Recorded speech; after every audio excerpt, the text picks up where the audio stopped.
Charlie and the Grand Reunion, inspired by the works of Roald Dahl, by TAS Productions, narrated by Tafari Clark. Chapter 1. The Origin of Charlie Bucket. This is the story of a boy called Charlie Bucket. He lived with his mother and father in a small wooden house on the edge of a large town. Also in the house lived his grandpa Joe, his grandma Josephine, his grandpa George, and his grandma Georgina. The Bucket family was extremely poor, barely able to afford enough for everyone to eat. They lived this way for several years, but one day their luck changed.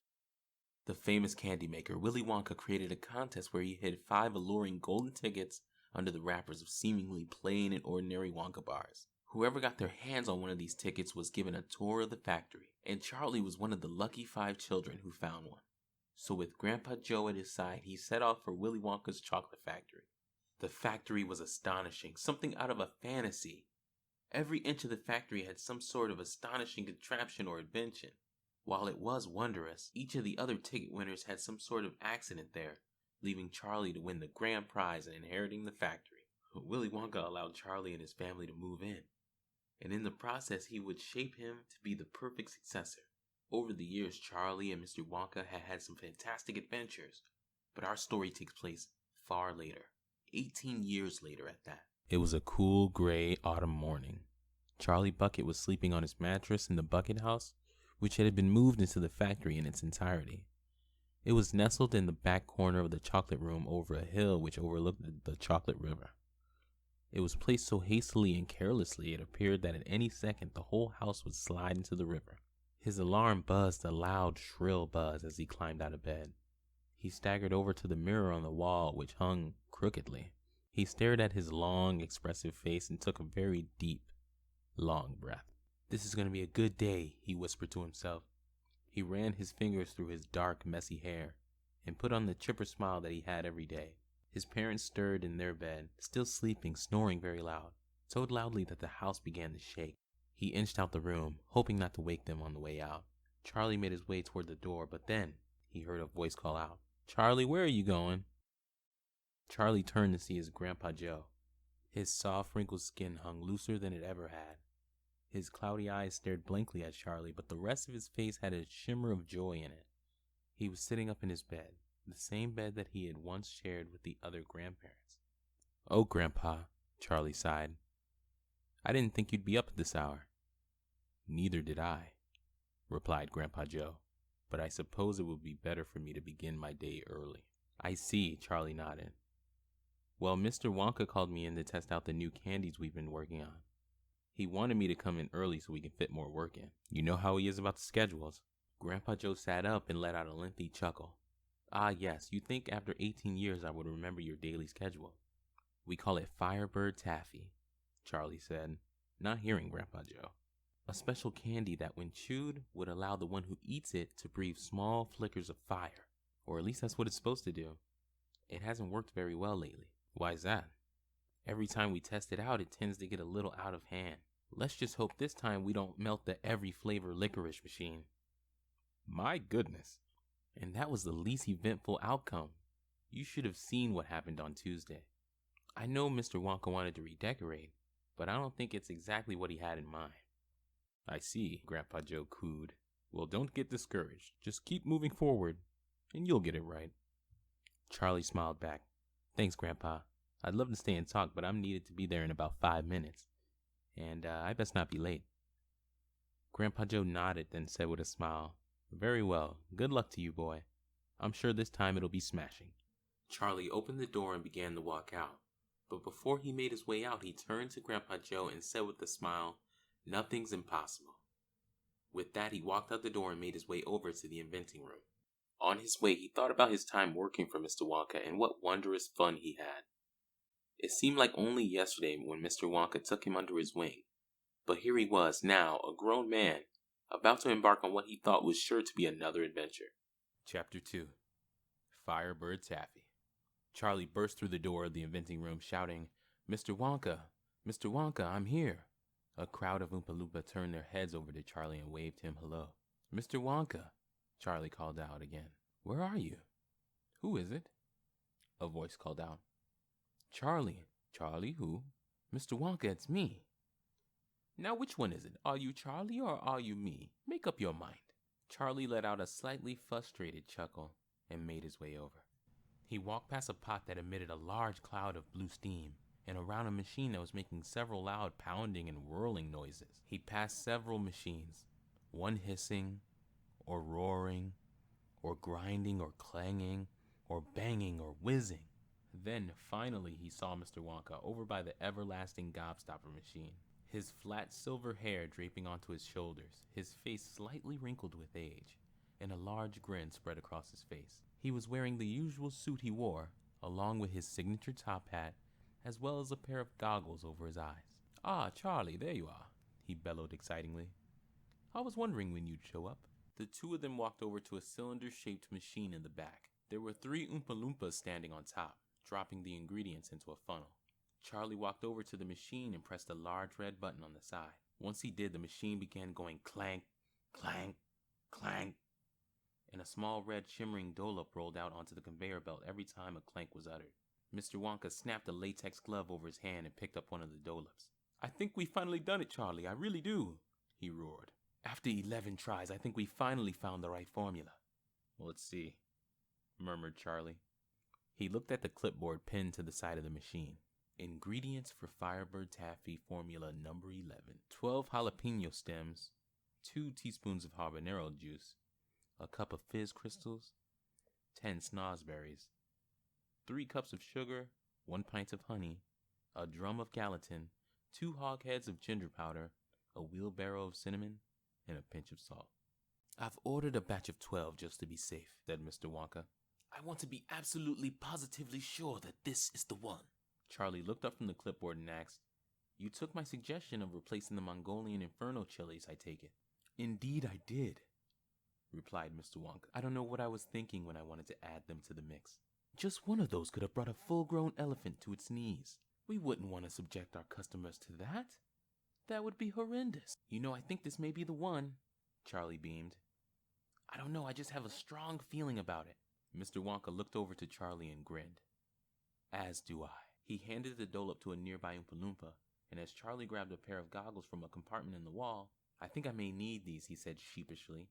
The Oompa-Loompa put the candy in his mouth and began to chew. Instantly he began to quiver and shake. His face turned crimson red, and his cheeks began to swell like a balloon. "Just let it all out. Just let it all out," Charlie whispered. The Oompa-Loompa shook his head as beads of sweat poured down him, drenching him, as if he just went for a swim. "Come on, just let go," Charlie moaned. The quaking Oompa-Loompa finally opened his mouth, and a massive pillar of flame shot out. They were so strong, the poor Oompa-Loompa was flung across the room. "Oh dear," cried Mr. Wonka. "We've got to do something," Charlie exclaimed. He ran over to the back corner and slammed his hand on the alarm button. Just then a siren rang, and 4 Oompa-Loompas ran in, carrying a hose as the billowing fire landed on the wall. The hose-carrying ones rushed over to the fire and blasted a massive turn at it, which once again knocked the poor Oompa-Loompa back. After a few seconds of blasting, the fire had been extinguished. Charlie and Mr. Wonka ran over and helped the Oompa-Loompa back to his feet. As soon as they did, he dusted himself off and went right back to work, while Charlie and Mr. Wonka turned to look at each other, each with an uneasy look on their face. There was a long period of silence until Mr. Wonka shouted, "Well, that could have gone a lot worse.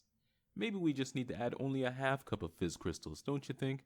Charlie's smile faded. Mr. Wonka turned to him and smiled with a big toothy grin, but he didn't respond. He just put the goggles back and solemnly walked out the room, with Mr. Wonka chasing behind him. Chapter 3. Cheer Up Charlie. "Wait, Charlie, where are you going?" cried Mr. Wonka, still chasing after him. Charlie kept walking. "Come on, Charlie, I know you're not deaf. Talk to me." Charlie turned around and snapped. "I thought this would be the one. I thought this would be the one time we finally got it right. But we just ended up with another hole in the wall and an Oompa-Loompa blowtorch." Mr. Wonka's smile faded into a long, uncomfortable frown. "Oh, come now, my dear boy. I mean, my good man. Goodness, it's been so many years, I'm still not used to the change." He chuckled a bit, then continued. "It's just one product. You can't expect to get it 100% right 100% of the time. Even I don't do that. No, it's not just this one, replied Charlie, beginning to turn away. The chocolate hats, the anti-gravity peppermints, the moldable taffy, the regenerating Wonka bars. Every idea I've had this last month has ended up like this. What are you saying? Asked Mr. Wonka. I'm saying I'll never be as good as you. There was another long silence until Mr. Wonka put his hand on Charlie's shoulder and explained, It's okay, my good man. Life can be hard and have a lot of bumpy paths, but I assure you that everything's going to be just fine. Keep moving forward, and someday you will reach your goal. And what a goal it is, I must say. He let out a hearty laugh and pat Charlie on the back. I suppose so, muttered Charlie, whose smile was beginning to return. Mr. Wonka continued on. And don't think yourself a failure. Your head is full of many ideas, wonderful, beautiful ideas. Why, the old Slugworth would trade his own mother to know what goes through your head. You've made so many other things that have been smashing successes, such as the chocolate squares that will never melt. Now the children keep them in their pockets for hours and hours, on a hot summer day no less, and not worry about a mess. Or your glorious fizzy licorice sparklers. One bite and the owner will be treated to quite the spark show. Not to mention your astonishing warming candy. Why, I've heard you could eat just one and stand outside while completely naked in the harshest of blizzards with ease. This lifted Charlie's confidence, although not completely. At this point, his smile had completely returned, and he looked up and said, Thank you, Mr. Wonka. That really helps. Happy to be of service, Mr. Wonka chimed as the two of them walked into the next room. Chapter 4, Remembering the Others. Now onward, Mr. Wonka bellowed excitingly. Come now, we mustn't dilly-dally. We've got so much to do today. We need to test the new and improved Vita Wonk aging spray, fix the bugs in the television room, come up with a new ad for our new cherry-flavored candy cement, check on the workers in the rock candy mine, resume tinkering with the new chocolate battery machine, or come up with a new product that can appeal to the artistic market. What do you think we should begin? Go on. It's your choice. Charlie paused for a moment, thinking his options over. Well, cried Mr. Wonka, after what just happened, I think we need something easy. Let's try the television room. Ah, yes, splendid idea, exclaimed Mr. Wonka. Come along. We best use the great glass elevator to get there quicker, otherwise we'll never get there on time. The two of them walked down the corridor and approached the great glass elevator. They walked inside and grabbed onto the strap hanging from the ceiling. Charlie pushed the button for the elevator room, and away they went. The elevator shot up and suddenly made a sharp left turn, which forced Charlie so hard that he nearly let go of the strap and splattered all against the wall. Do be careful now, Mr. Wonka shouted. We wouldn't want you to break through. Charlie regained his strength and held on even tighter, but just as he did, the elevator dropped like a rock, and then suddenly came to a stop. Well, I believe we're here, Mr. Wonka said with a chuckle. The two of them stepped out and walked into a pure white room. There was an Oompa-Loompa sitting in front of the television screen in a big chair, 3 standing over by the wall, and 1 mopping the floors. Charlie and Mr. Wonka put their goggles on and made their way to the center of the room. After all the work the Oompa-Loompas put into fixing up this place, I think our issue may be fixed. That's right, chirped Mr. Wonka. No more of only some of the balls making it on its way over. Or not like last time when only the bottom left corner made it through the journey over. Charlie nodded and yelled out, All right, bring in the chocolate. As soon as he spoke, 6 Oompa-Loompas walked in carrying a massive Wonka bar on their shoulders. They placed it down on the podium and then dispersed. Mr. Wonka inched over to the switch. On the count of 3. 3! He activated the switch and there was a blinding white flash. When it cleared, the bar was gone. That never stops to amaze me, Charlie said, laughing slightly.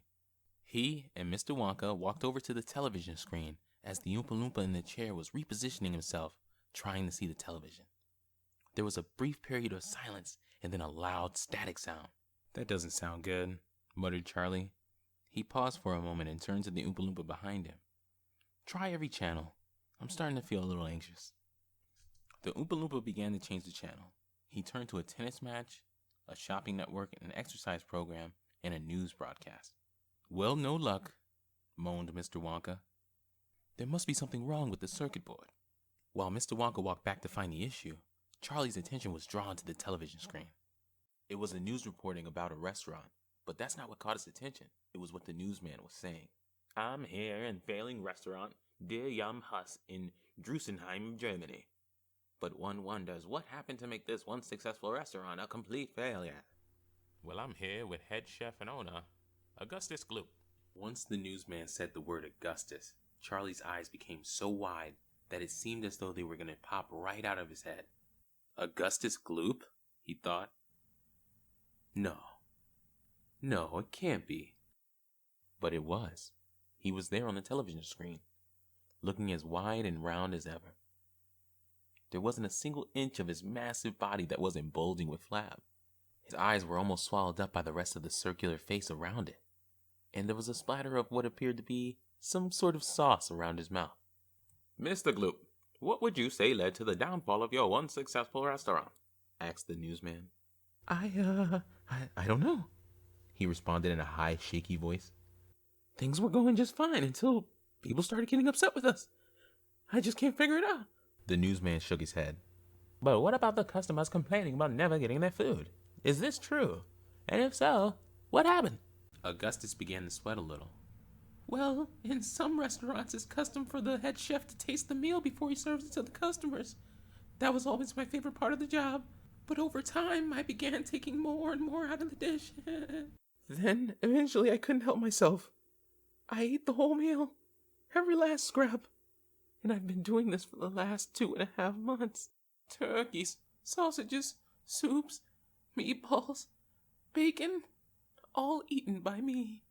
That's ridiculous, spat the newsman. A chef should have more control than that. But they were so delicious, cried Augustus. I can only imagine. Augustus took a deep breath and then continued. We noticed the lack of customers and we wanted to bring them back. So we decided to add gas pumps by the restaurant so people could fill up their cars while they ate. But something about our sign didn't work right. He then gestured to a sign reading, Eat here and get gas. Charlie's jaw dropped to the floor as he watched this. Mr. Wonka, look at the television. Mr. Wonka rushed over to the television. What is it, Charlie? Did it appear? He asked excitedly. Charlie quickly shook his head and exclaimed, No, look. Look at that man. That man right there. That's Augustus Gloop. Who? Asked Mr. Wonka. You know, Charlie replied. He's one of the children who found the golden ticket. He was the one sucked into the pipe. Just then, Mr. Wonka's smile faded. Oh, yes. The fat boy. He grimaced. My goodness, he's put on a lot of weight since we've seen him last. He turned around and went back to work. Charlie turned around, unsatisfied with Mr. Wonka's response. Don't you think it's at least interesting to hear from him again? I can't imagine it would matter, Mr. Wonka muttered, not looking back. As Mr. Wonka continued working, Charlie turned back to watch the rest of the report. He was simply spellbound. He hadn't thought of Augustus or any of the other children since he won the factory. But now here he was, being reminded of them for the first time in almost 2 decades.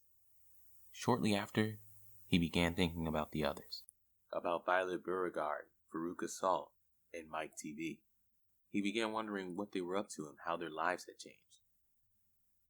Throughout the whole day, Charlie was unable to focus on any of his tasks. All he could think about is the other ticket winners. When tinkering with the chocolate battery machine, he worked very slowly and ended up working on the wrong part. In Rock Candy Mine, he mindlessly drifted around, his head clouded with thoughts and daydreams.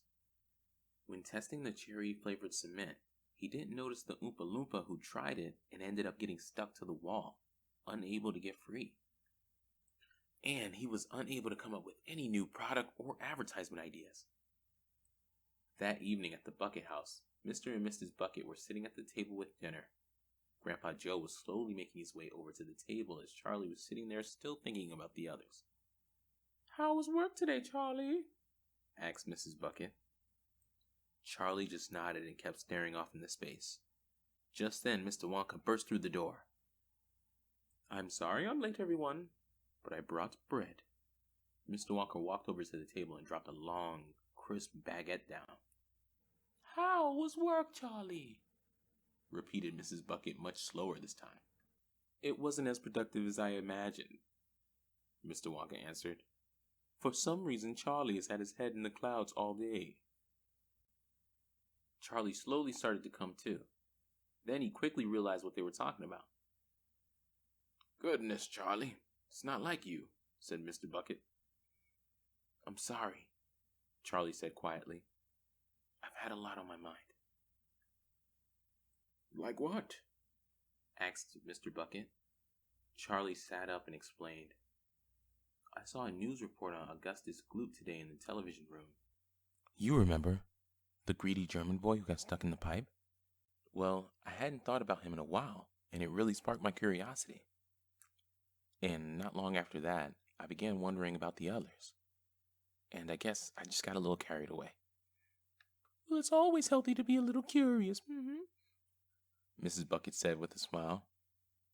I'm sorry if I caused you any trouble, Mr. Wonka, Charlie moaned.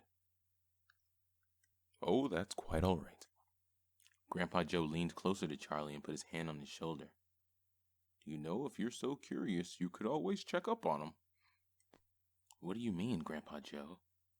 Grandpa Joe smiled. Picture this. You travel around the world, paying each of them a visit.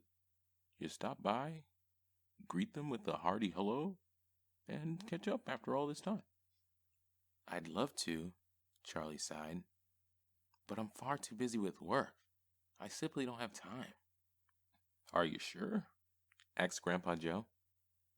I am, replied Charlie. There's just so much going on. I just can't get out and see them all. I suppose you're right, Charlie, said Grandpa Joe. He began poking at his food for a moment, then his eyes became wide. He dropped the fork and looked up at Charlie. I know. You can invite them back. Yes, that's it. You can invite them back and let them go on a do-over tour. That way, you can catch up with them and give them the new Wonka Factory experience to replace the memories of the old one. That way, everyone wins. As he said this, Charlie's face brightened, while Mr. Wonka's turned into a face of pure shock.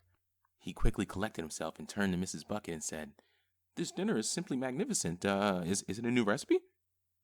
Isn't that a little bit outlandish? Asked Mrs. Bucket, ignoring Mr. Wonka. Not at all, answered Grandpa Joe. He owns the most successful chocolate factory in the world, dear. Anything's possible. Did you see anything interesting in the paper? Mr. Wonka said again, trying to change the subject. Grandpa Joe continued on. Wouldn't it be something to bring the group together again one more time? To see them and get to know them a little bit more? Give them a good experience of this magnificent factory. Sounds wonderful, Charlie exclaimed, shooting out of his seat with joy. Can I really do it? Oh, of course you can, Grandpa Joe chuckled. Well, I think you should ask Mr. Wonka, suggested Mr. Bucket, looking his way. Mr. Wonka stared at Charlie with an almost fearful look in his face. He remained silent for a few moments, then he tried to change the subject one more time. What wonderful weather we're having. There was a silence. Everyone was looking at Mr. Wonka with massive intensity. So he took a deep breath and muttered, Well, as you own the factory now, it's your choice. And if you really want to invite those terrible rotten children back to the factory, I won't stand in your way. It's completely up to you. On that last sentence, Mr. Wonka began to choke on his words a little. Perfect, Charlie shouted. He ate a few more bites of his dinner and raced off to his room as Mr. Wonka slumped back into the chair, regretting what he said. As soon as he got into the room, Charlie pulled out an old dusty typewriter and a clean sheet of paper. Then he began to type, his heart filled with excitement. Finally, he could get something right. He could be just what he wanted to be. He could be just like Willy Wonka. Chapter 5. Mr. Augustus Gloop. Now we move to Augustus Gloop. Ever since he was old enough to work, he'd been shifting around from job to job, unable to hold one for longer than a couple years. Things had been pretty shaky for the Gloops, and these days they were worse than they had ever been. About a week after the interview, his restaurant hit a low it had never seen before. The only person who entered the building during that time was a man who asked for directions. And because of this, Augustus became very upset.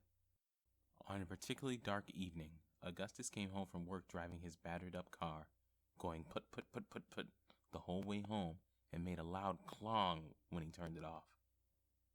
Augustus walked up to his tiny house and burst through the door, made himself a massive sandwich, then plopped his ginormous self onto the couch. What am I gonna do? Thought Augustus.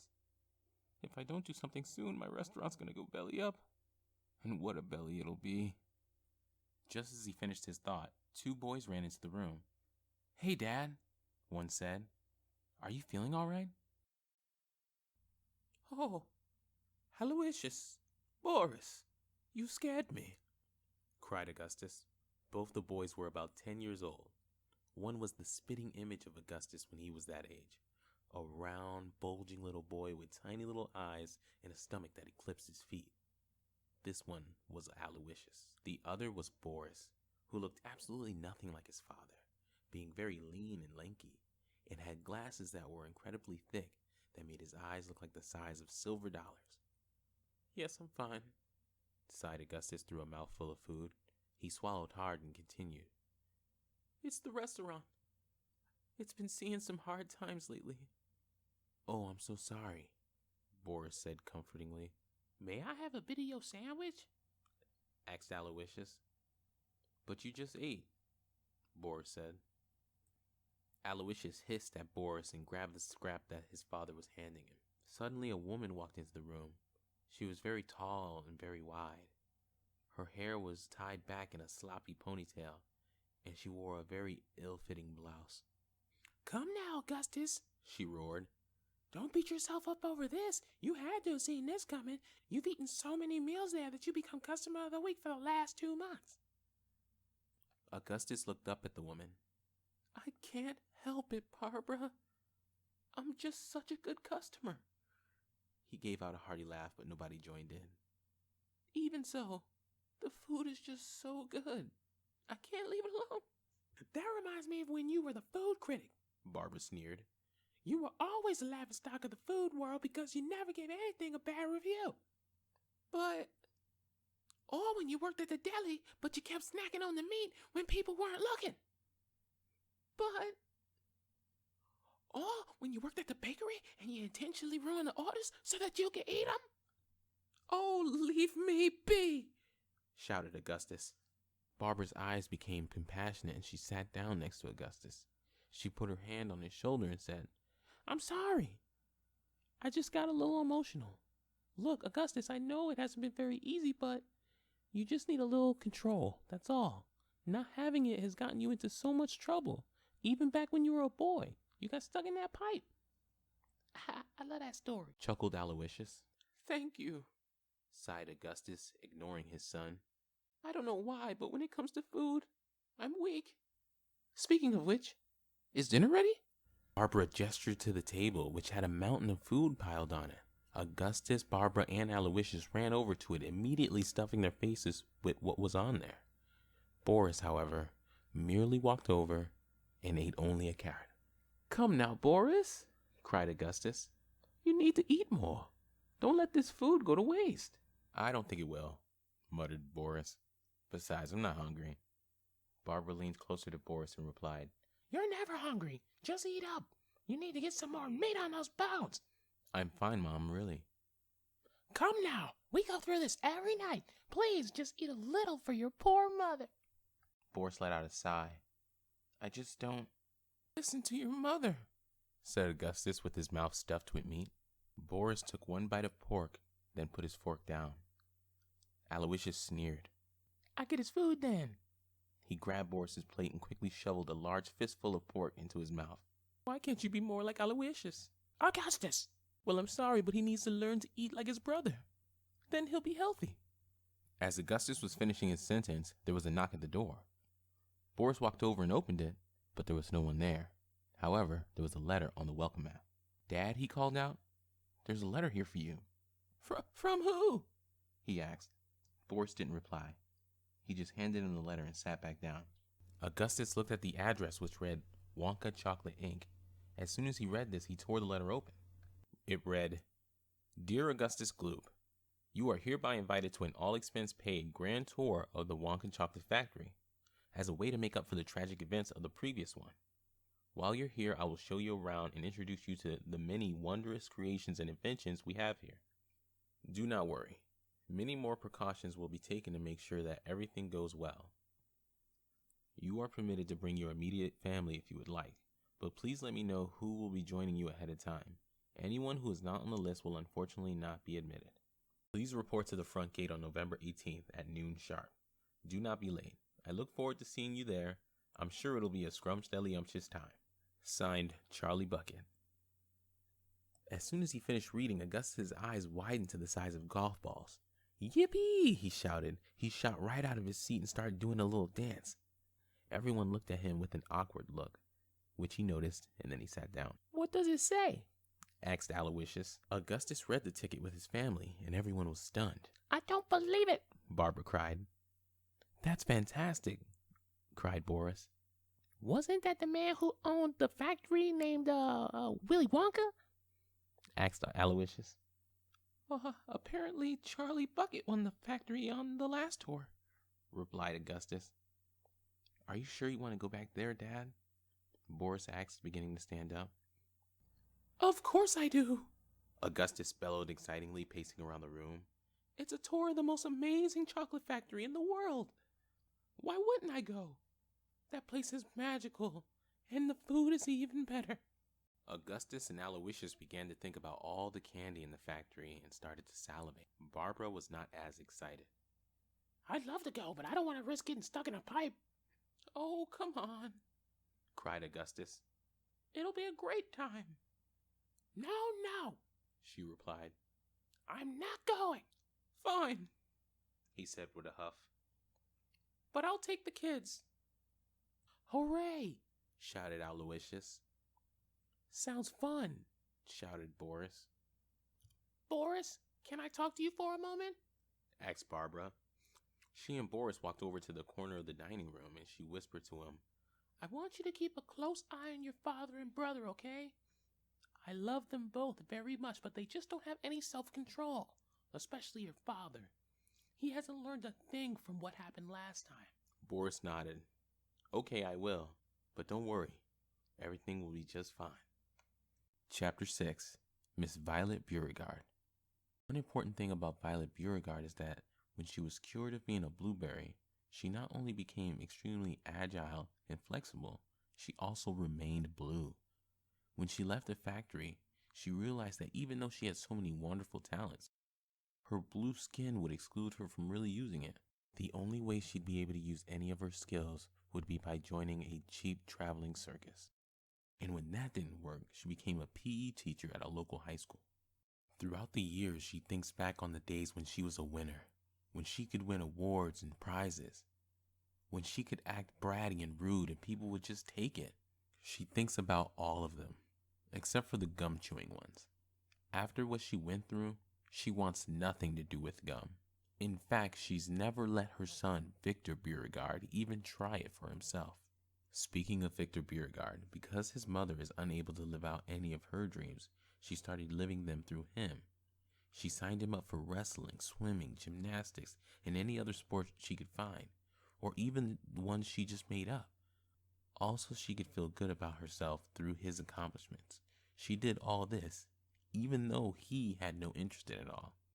Victor was a very flamboyant boy whose movements and emotions were like something out of a cartoon. He was fairly tall for his age and had quite a strong build. He had short hair, a long face, and thick eyebrows. Also of note, his skin had a slight bluish hint to it. One brisk Sunday morning, Victor Beauregard was at the table eating breakfast and writing in a journal. Then his mother somersaulted into the room carrying a flyer. Hey Victor, she cried. I've got some good news. There's a wrestling tournament uptown next week. You ready? Victor looked up at his mother with a dissatisfied expression. He let out a long sigh. Mom, I told you I don't like stuff like that.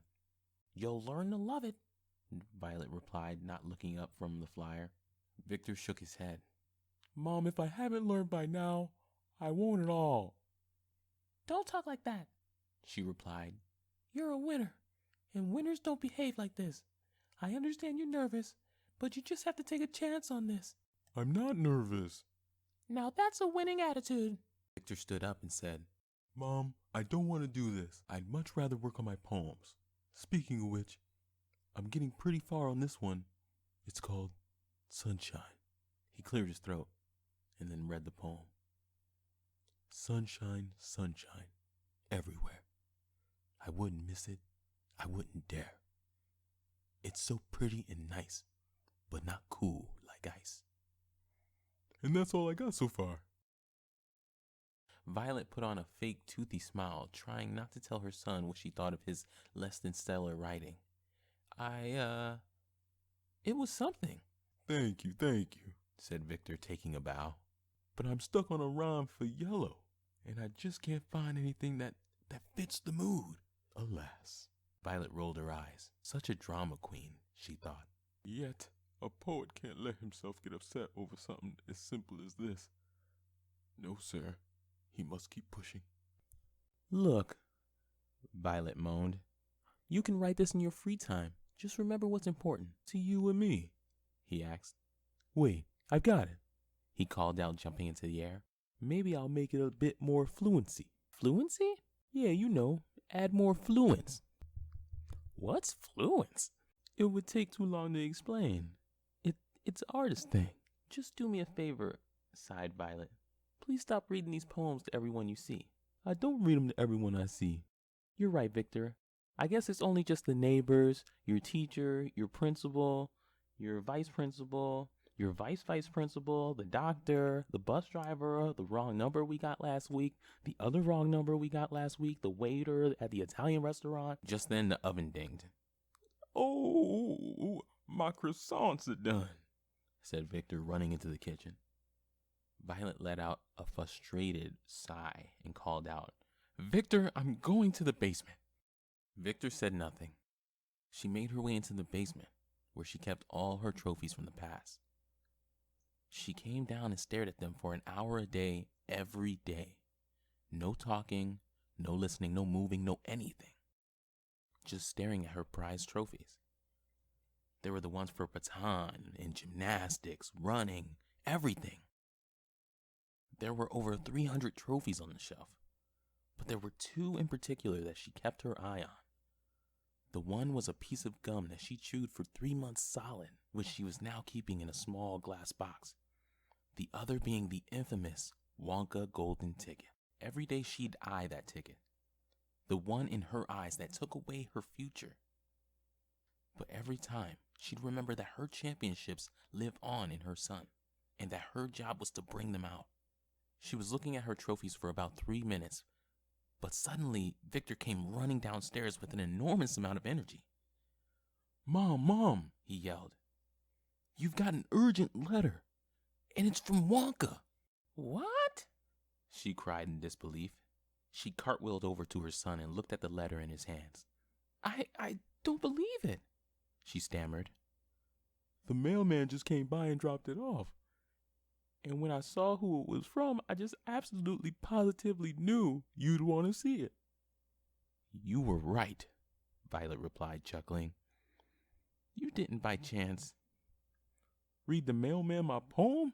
Sorry, I just couldn't resist. What did he think?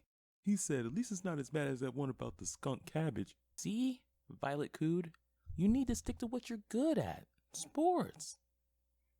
Are you kidding? That means I'm just getting better. Victor handed his mother the letter. She tore it open and read it. As she did, her mouth hung open so wide, had she done it an inch more, it would have snapped right off. When she was finished, she turned to Victor. Do you have anything planned on November 18th? Well, actually, there was an art fair at the museum, he began. Good, we're free, she interrupted. We've been invited to take a tour of the Wonka Chocolate Factory as some sort of makeup gift for what happened last time. It doesn't fix anything, but hey, it's a free vacation. That's fantastic, cried Victor. It's a perfect chance to fix that memory that should have been a fantastic full day. Huzzah! Whatever that means, I agree with it, laughed Violet. Victor began to slowly shuffle towards his mom. His head was stooped low and his hands were behind his back. Hey, Mom, he asked nervously. Do you mind if I came along with you to the factory? Mind? She cried, her eyes glimmering. I was counting on it. Chapter 7. Mrs. Veruca Simon. As soon as he left the factory, Veruca's father became infinitely stricter. He stopped spoiling her and giving her anything she wanted, and he started acting like a real parent. It was a hard process, but she turned herself around. Gone was the Veruca Salt who wanted anything and everything. Now there was a Veruca who was a genuinely kind and sweet soul. She ended up becoming an overall pleasant person. Eventually, she met a boy named Stuart Simon, whose father owned the world's biggest sofa company. They fell in love and got married. Thus, she is now called Veruca Simon, not Veruca Salt, and eventually had 4 children. A 10-year-old named Oliver, a 7-year-old named Loretta, a 3-year-old named Donovan, and a 15-month-old named Mavis. Because both their parents passed down their massive companies to them, they were extremely rich. Their house was about the size of Buckingham Palace. But even though they had all of this, Veruca and Stuart did not spoil their kids. No, there was a different issue. One Friday afternoon, Veruca was in the kitchen feeding Mavis while Loretta and Donovan were on the couch watching television, and Oliver was in the corner reading. Stuart came in through the door, holding a stack of letters. "Hello, everyone," he called out. "I'm home. I'm sorry I'm late. It was a madhouse in there. Everywhere I looked, I had to sign something, approve something, order someone to order my lunch." "Oh, that's all right." Veruca gave him a big hug. "As long as you're back." "Daddy?" cried Loretta, running up to him. He scooped her up into his arms just as Donovan came running up, waving hello. Mavis squealed with joy as well. "Oliver," Veruca chirped, "come say hello to your father." "Hey," he grunted, his blue eyes slightly glazed over, which he then directed right back to the book and resumed reading. Oliver was a boy of medium build with short brown hair. He had a perfect symmetrical face and glistening skin. He was fairly outgoing in general, but he never liked to be disturbed. He wasn't a bad child by any means. He was kind and honest enough, but like his mother around his age, he always felt entitled to what he wanted. Although it was not in the same way, he always felt like he deserved special treatment and should get to do something special, which didn't bode well with his highly overprotective mother. "Now come on," Veruca said with a sweet but somewhat demanding tone. "Try it again." "Mom, please," replied Oliver. "I'm trying to read here." "I understand," his father said. "Hey, what are you reading there?" Oliver looked up. "It's just George's Miraculous Medicine. It's a pretty good book." Veruca looked at the stack of papers. "What's this, darling?" she asked sweetly. "I got the mail on my way in, and from the looks of it, there's quite a lot." "Is there anything for me? Is there anything for me?" asked Loretta excitedly. "I don't think so, sweetie," said Veruca. "But you can play with this if you want." She reached into the pile of mail and gave her a catalog for a sporting goods store, which seemed to pacify her. "What's a athletics cup?" She struggled to say the word athletics. "Oh, we'll tell you later," said Veruca in a hurry. Then she reached over and tore the page out. But Loretta didn't mind. She was too busy flipping through all the other pages. "Oh, I just remembered," cried Oliver. "Scott and Isaac invited me to go to that billiard parlor at the country club uptown." "Are one of the parents or the chauffeurs driving you?" asked Stuart. "No, we'll walk." "So can I go?" "Absolutely not," cried Veruca. "Oh, come on," Oliver moaned. "I already know how to play billiards. Dad showed me when I was Loretta's age." "Will you teach me to play?" Loretta asked her father. "Later, Loretta," he whispered back. "I can't let you walk uptown," cried Veruca. "It's not a safe place at that time of night, especially for someone of your class and stature." "I won't hear of it. I don't want anyone to lay a finger on my baby boy." She then began to embrace him. "Come on," he barked back. "I'm 10. I'm not a baby anymore." "To me, you'll always be," Veruca replied sincerely. "That's just it, though," Oliver shouted, breaking free. "You always treat me like a little kid." "I just know what's best for you." "No, I do. I can handle myself." "That's what I thought when I was your age," she replied, "but I was wrong." "But I'm not," he sighed. "Just give me a chance. I'll show you. I can take care of myself, but you never let me do anything. I do, Oliver, I do, replied Veruca, putting her hand on his shoulder.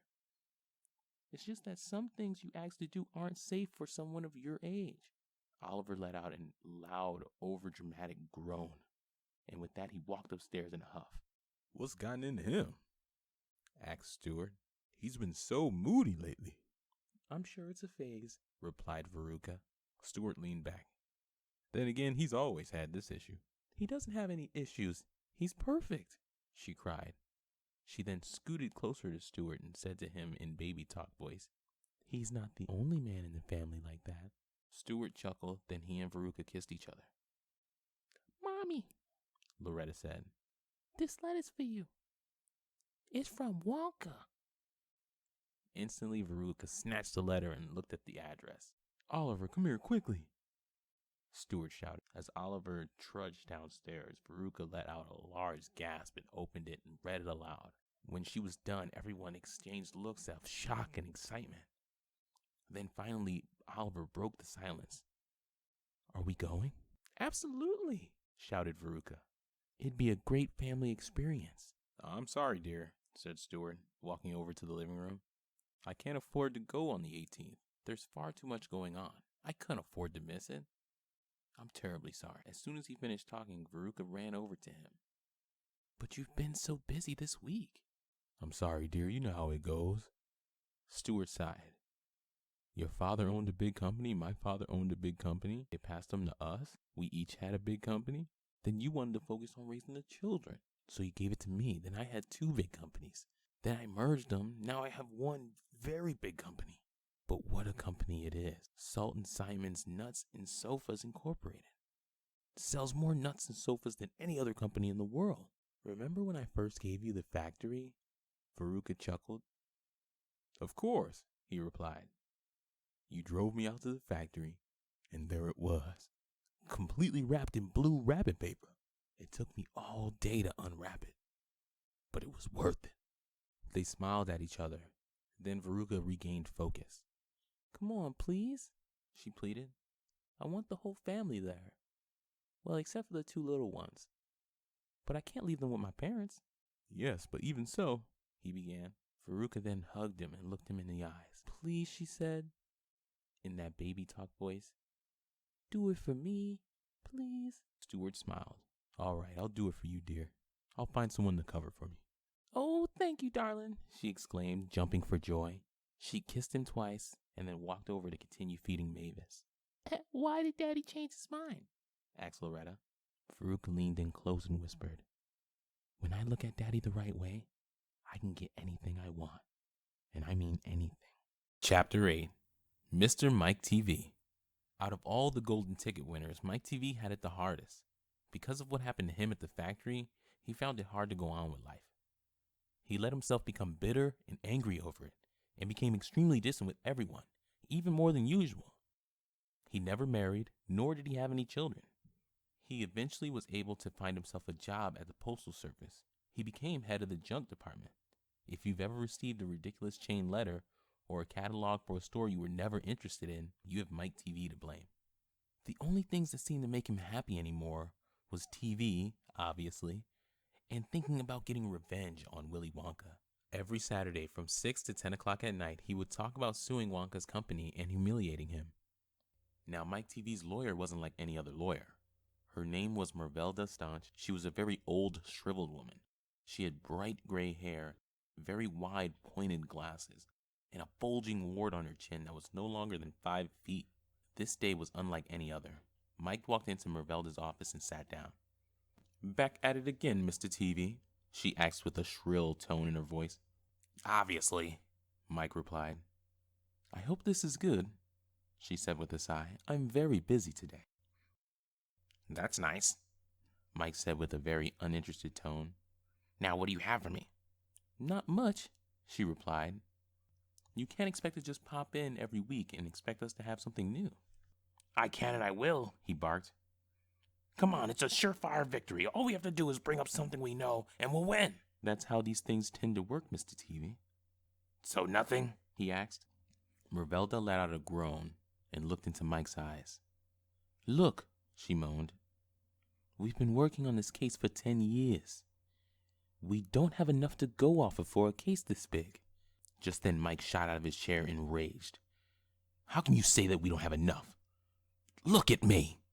You're the best lawyer in town. Unless your bench ads are lies, you can help me in this case. I just think we're going too high, Mervelda sighed. No, we're not, he said. You're suing him for $745 million, Mervelda replied bluntly. Your point? Snapped Mike. He sat back down and took a deep breath and continued. Mervelda, Mrs. Staunch, whatever. Do you know what it's like when a deranged, childlike Candyman ruins your life? I can't say that I do, she moaned. But wouldn't you rather target something worse? Perhaps the Fun World Toy Company. I heard their products don't provide children advice for taking on life issues. Were you not paying attention all these years? Mike snarled. I did at first, but then I realized that it was all the same exact thing, she said. Besides, I don't care about any of this. Why not? He asked roughly. That Wonka is just so ridiculous, said Mervelda. All that time and effort into candy and mischief? It's just a waste, and I think he's responsible for this generation's troubled youth. I just don't think he's worth all this effort. He is worth all this effort, Mike growled. He's a madman, and we can ruin him. Also, you think the youth is troubled? Do you remember what I've been telling you? I could have done so many great things, but... Please spare me the sob story, groaned Mervelda. 10 years is more than enough. Now would you please just drop this case? No, Mike replied. Especially not now. Just today I got something that'll change everything. Something that can guarantee us a chance to make it big. Can you get to the point? Sighed Mervelda.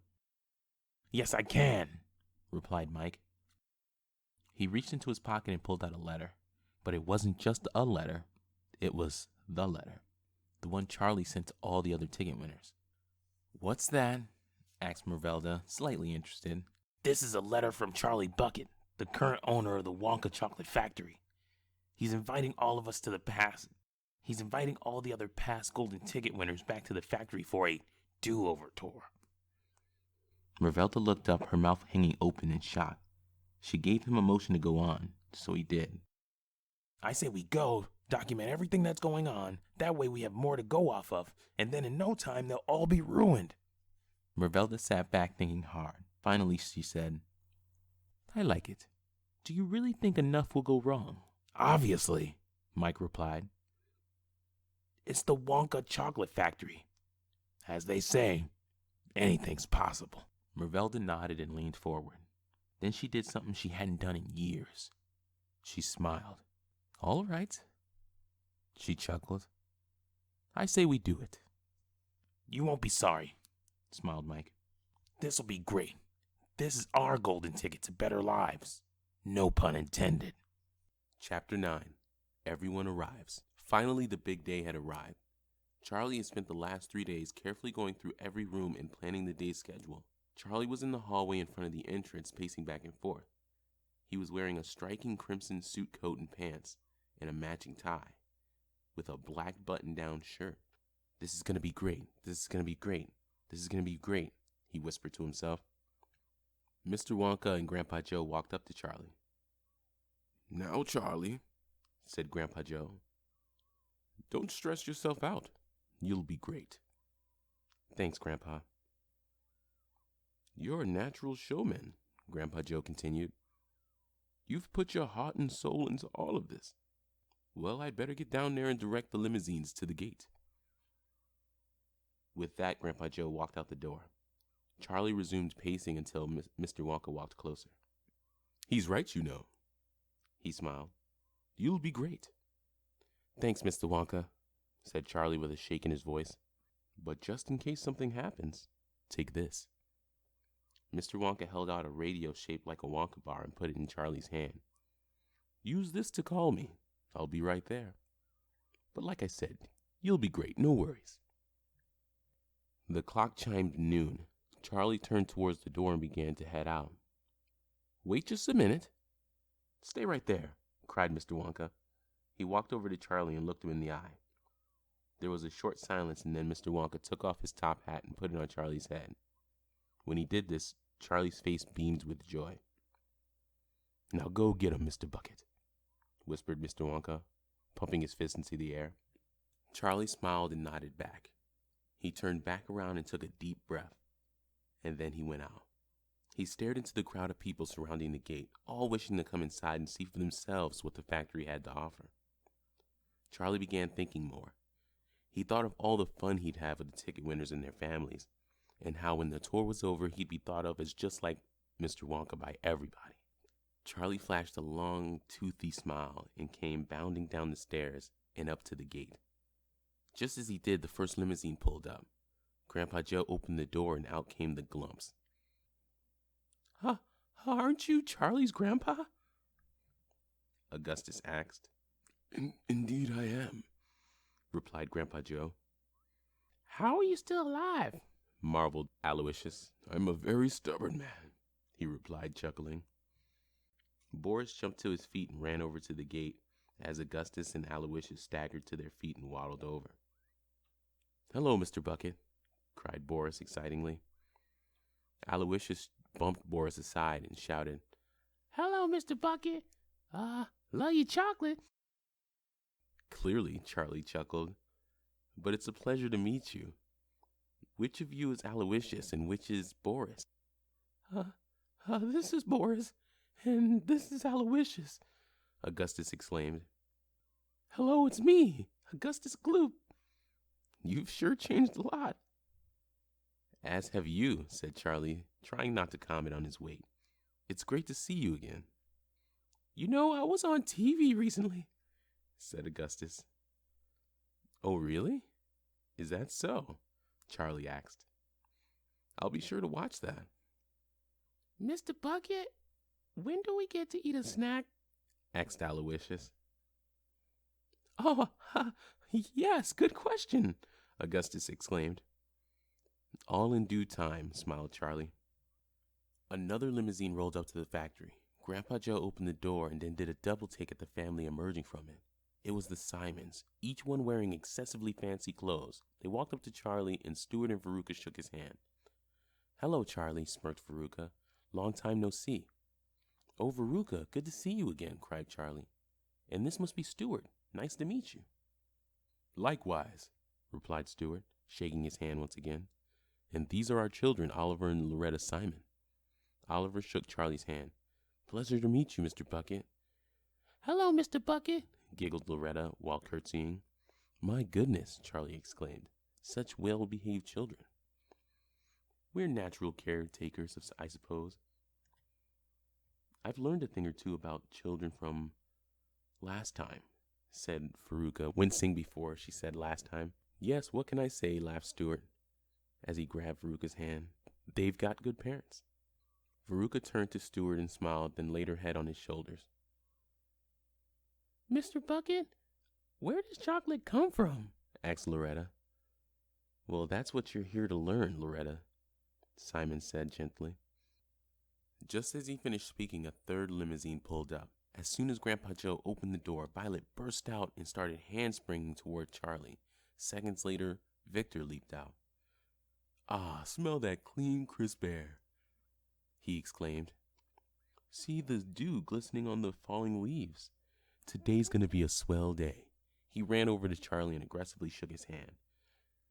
"Hello, Mr. Bucket. I'm Victor Beauregard." "Oh, well, nice to meet you, Victor," stammered Charlie, caught off guard by his enthusiasm. Violet walked up to Charlie. "Hey, it's me, Violet. I see you met my son, Victor. Don't mind him. He's excitable, but he means well." "Oh, Violet, so nice to see you. So that I see that you're still blue." "Yeah, I know. It's unfixable, but I've learned to live with it." "Through me," Victor muttered. "Well, I do hope you enjoy your time here," exclaimed Charlie. "Oh, trust me, so do I," Violet replied bluntly, although smiling brightly. "Dad, can we go in?" asked Oliver. "Not everyone's here yet," he replied. Be patient, dear, Veruca added, rubbing Oliver's shoulder as he let out a groan. But can we go anyways? Asked Loretta. And finally the fourth limousine rolled up. Grandpa Joe opened the door and appeared to be simply horrified by what he saw inside. When the person emerged, so was everyone else. What came out was a tall, dark, wiry figure about 12 feet tall and about as flat as cardboard. He had a scowl on his face and seemed to have a limp when he walked. And as soon as everyone laid eyes on him, everyone instantly knew exactly who he was. It was Mike TV. Moments later, Mervelda emerged. She walked alongside Mike, and her incredibly short stature perfectly contrasted his monstrous height. Charlie nervously walked over to Mike and Mervelda. He apprehensively extends his hand so Mike could shake it. Mike stared down at it and slowly grabbed Charlie's hand. It felt like there were 5 fleshy snakes wrapping around his hand slowly, then contracting with full force. Is anyone going to say anything, Daddy? Asked Loretta loudly. Simon then hushed her and patted her on the head. It was completely and utterly silent for several moments, until finally Charlie croaked out, "Hi, Mike, how are you?" "Been better," snapped Mike. "I see you brought your grandmother." "I'm Mr. TV's attorney, thank you very much," barked Stanch. "You brought your lawyer to a chocolate factory?" asked Aloysius. "I'm here to make sure nothing up-towards happens here, like last time," replied Mervelda. "And if it does, or when it does," added Mike TV, "we'll record it, and then we'll see who has the last laugh." "Someone's bitter," muttered Violet, and Victor snickered in response. "Oh, I'm sorry. Do you think that's funny?" growled Mike. "All that coming from a blueberry?" Angered, Violet raised her fist as Mike stared down at her, attempting to intimidate her. "Please, no violence," sighed Mervelda. "It'll be a direct violation of so many workplace laws." "All right, everyone, let's get along here," cried Charlie. "We're here for a good time, and I'm going to show it to you. Are you ready?" Everybody cheered. Well, everybody except Mike and Mervelda, that is. "Fantastic," cried Charlie. "Can we eat now?" bellowed Aloysius. "Be patient, Aloysius," laughed Charlie. "It'll be time for that later. Until then, there's so much to see and so much to learn. I hope you're ready, because here we go." Charlie joyfully marched into the factory doors, with his guests not too far behind. While inside, there was a row of Oompa-Loompas on either side of the entryway, waving everyone in. But as Mike TV walked by, they all seemed to glare at him, which made him feel uneasy. "They're cute," cooed Loretta. "Yes, they are, but they're also very mischievous. Just be careful," said Charlie. "Now, where do we go first?" "Aha, now I remember. Follow me." Chapter 10. Popwoods and Wizards. As the group walked down the winding hallway, the guests began to talk amongst themselves. First, Mike TV turned to Mervelda and told her, "Keep an eye out for anything interesting." "Then I suppose I might as well keep my eyes closed," she replied. Augustus Gloop turned to Veruca Simon and loudly shouted, "Hello, it's me, Augustus." "Oh, hello," Veruca replied, faking interest. "You certainly held up well," Augustus chuckled. Just then, Stuart put his arm around Veruca and turned to Augustus. "Sorry, man, she's mine," he said, half joking. "What can I say?" said Veruca, cuddling up to Simon. "I love it when he fights for me." "Mom, don't make it gross," Oliver shouted. "I hate it when they do this." "How often does it happen?" asked Boris. "More often than it should," Oliver grumbled.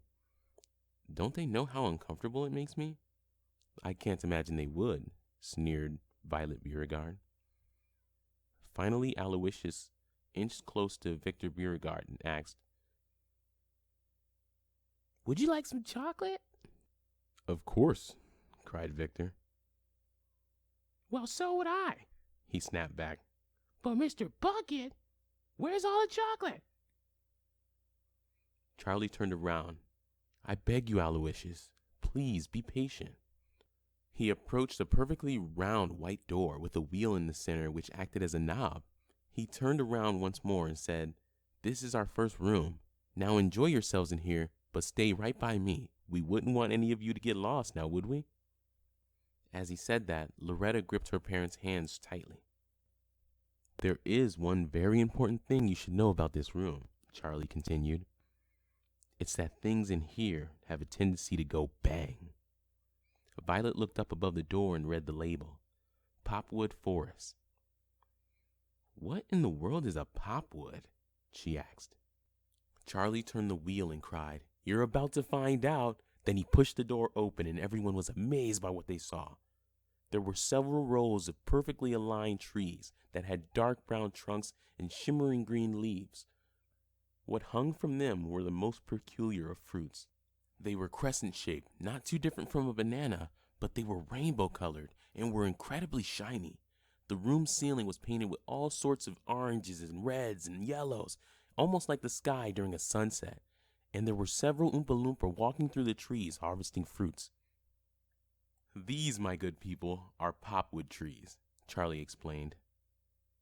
"One of the earliest ideas I had while working here. Now watch your step." The group walked down a hill and into a line of trees.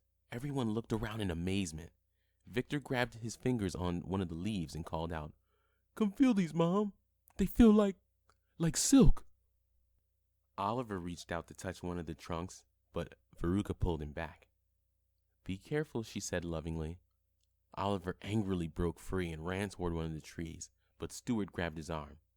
"Listen to your mother," he said sternly. He then turned to Charlie and asked, "How long did it take to make all this?" "Several years, but it all was worth it," he answered. Everyone continued to stare in awe, and then suddenly Augustus asked, "Can we eat the fruit?" Charlie laughed. "Oh, of course. Help yourself to the popwood fruits, everyone. But be careful. They're a little temperamental." With that, everyone walked over to a tree, all except Marbelda, who was giving Charlie a dirty look. Boris reached out and grabbed one of the popwood fruits. "This is fantastic. I never tasted anything like this," he exclaimed. Loretta was unable to reach, so Victor picked one off for her. Violet ate hers very slowly as she watched Victor gobble his up. Mike picked one off the tree and smelled it, but he didn't eat it. Stuart and Veruca shared one. Augustus and Aloysius reached for the trees and grabbed an armful of fruit. As Boris saw this, he turned to them in a panic. "Are you going to eat all these?" he asked nervously. "Of course we are," snickered Aloysius. "But wouldn't you want to save your appetite?" asked Boris. "There's so much here. Why waste all your stomach space on these?" Augustus looked down and then back up at Boris. He proceeded to drop the fruit and had Aloysius do the same. Oliver reached out for one, but Charlie stopped him. "Wait. Don't grab that one." "But I didn't get one yet," Oliver Simon cried. "I know," Charlie replied, "but don't grab that one. That's the last one." "What's wrong with it?" asked Veruca. "Nothing," he replied. "It's just something that happens when you pluck the last fruit. Watch." Everyone turned to Charlie as he carefully reached his arm out to grab the last fruit. He quickly picked it and then drew his arm back. Then instantly there was a loud bang. Then the entire tree started lighting up like a sparkler. Seconds later it burst into a colorful glitter dust. "Holy guacamole!" cried Victor Beauregard. "What a waste of a perfectly good natural resource," grumbled Marbelda. Victor turned to her in shock and cried, "Didn't you see that? It was brilliant." "Actually, Victor," laughed Charlie, "the brilliant part is only the beginning." "Mommy, Daddy," cried Loretta, "something's moving in the dust." And there was. The dust where the tree used to be was beginning to throb up and down. Moments later, something emerged. It looked like a rose, but made completely out of wood, and it was very small, no bigger than a pencil. What's that? Asked Mike, only slightly amused. That's what we call a whizzer, cried Charlie. That's what the pop trees become once they combust. Why is it called that? Asked Violet. Here's why, said Charlie. He whistled to some nearby Oompa-Loompas and pointed to the whizzer. They nodded and plucked all the fruits off a nearby popwood tree. Then that tree, too, let out a loud bang. After it lit up and turned into dust, Charlie turned to his guest. Now it happens, he called out. Just then the whizzer shot into the air like a rocket. It left behind a ray of red light as it flew by. At the same time, the whizzer that came from the other popwood tree shot into the air and came flying towards them. They flew around and planted themselves into the dust and buried themselves underneath it. Charlie motioned him to watch, and as soon as he did, the ground began to shake. Then another popwood tree popped right out of the ground. It was fully grown and had all the fruits already on it. It was as if it never went anywhere. Everyone looked on in astonishment. It's fantastic, cried Victor. It's amazing, cried Oliver. It's a waste of time and so frivolous, sighed Marbelda.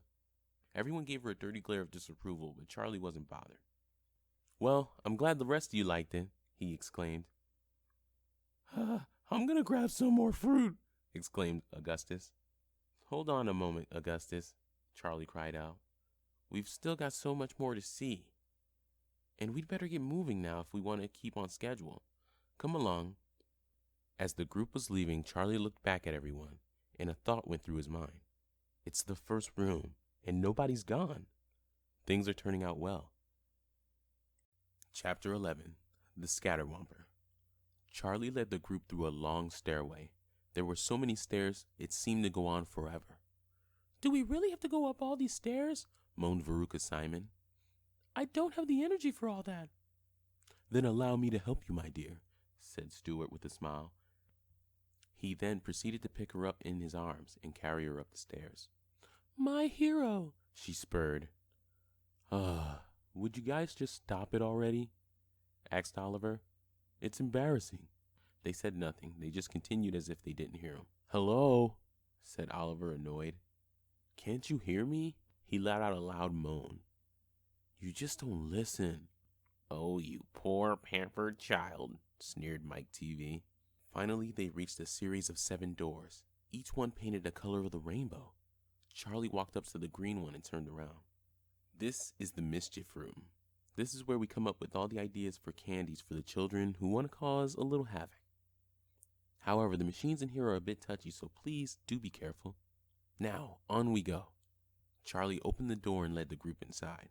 There were so many particularly shaped and oddly colored machines. Everywhere they looked, there was something flashing, something fizzing, something steaming, something whizzing by. Honestly now, Mr. Bucket, sighed Marbelda Staunch, you could use these inventions to do things to benefit society. Instead, you use them for meaningless candy. Candy isn't meaningless, cried Augustus. Of course you'd think that, she replied. Because you're clearly a pillar of health. He's right, you know, Charlie added. Candy brings so much joy to the world. It's a waste of time, exclaimed Mike. Can't we just go? Hey, Mr. Bucket, what's that? Asked Boris, pointing to a massive funnel-shaped contraption protruding from the wall. There were 10 massive containers on the sides, each one with a candy bar-shaped slot on the top, and a series of walkways that led to the top. 3 Oompa-Loompas were pushing wheelbarrows full of random assortments of food towards the funnels. They dumped them inside and then they went back for more. Ah, yes, exclaimed Charlie. This is the magnificent contraption that we call the Scatterwamper. Scatterwamper? What kind of name is a Scatterwamper? Asked Violet. A very catchy one, replied Victor. No, it's weird. Can't it be both? Are you sure you're my son? What does it do? Asked Stuart. I'm glad you asked, my good man, cried Charlie. See, the Oompa-Loompas pour items into the Scatterwamper. After some churning and some mixing, out comes the Wonka Scatterwamper Risky Delight Bar. Risky Delight Bar? Asked Augustus. What is it? And, Can I try it? Charlie motioned the group to approach the Scatterwomper. The Scatterwomper Risky Delight Bar is unlike any other. These are for children who want to take risks or inflict dares on their friends. The Scatterwomper chooses 2 items and mixes them together into a bar of chocolate. Some are absolutely delectable, wonderful treats. Others are not so nice, to put it lightly. Due to the massive varieties of edibles put into the machine, no bar is the same. Are you sure these are child-friendly? Asked Veruca. I don't want my children eating something so dodgy. I don't care. I'm eating one, cried Oliver, reaching for a bar.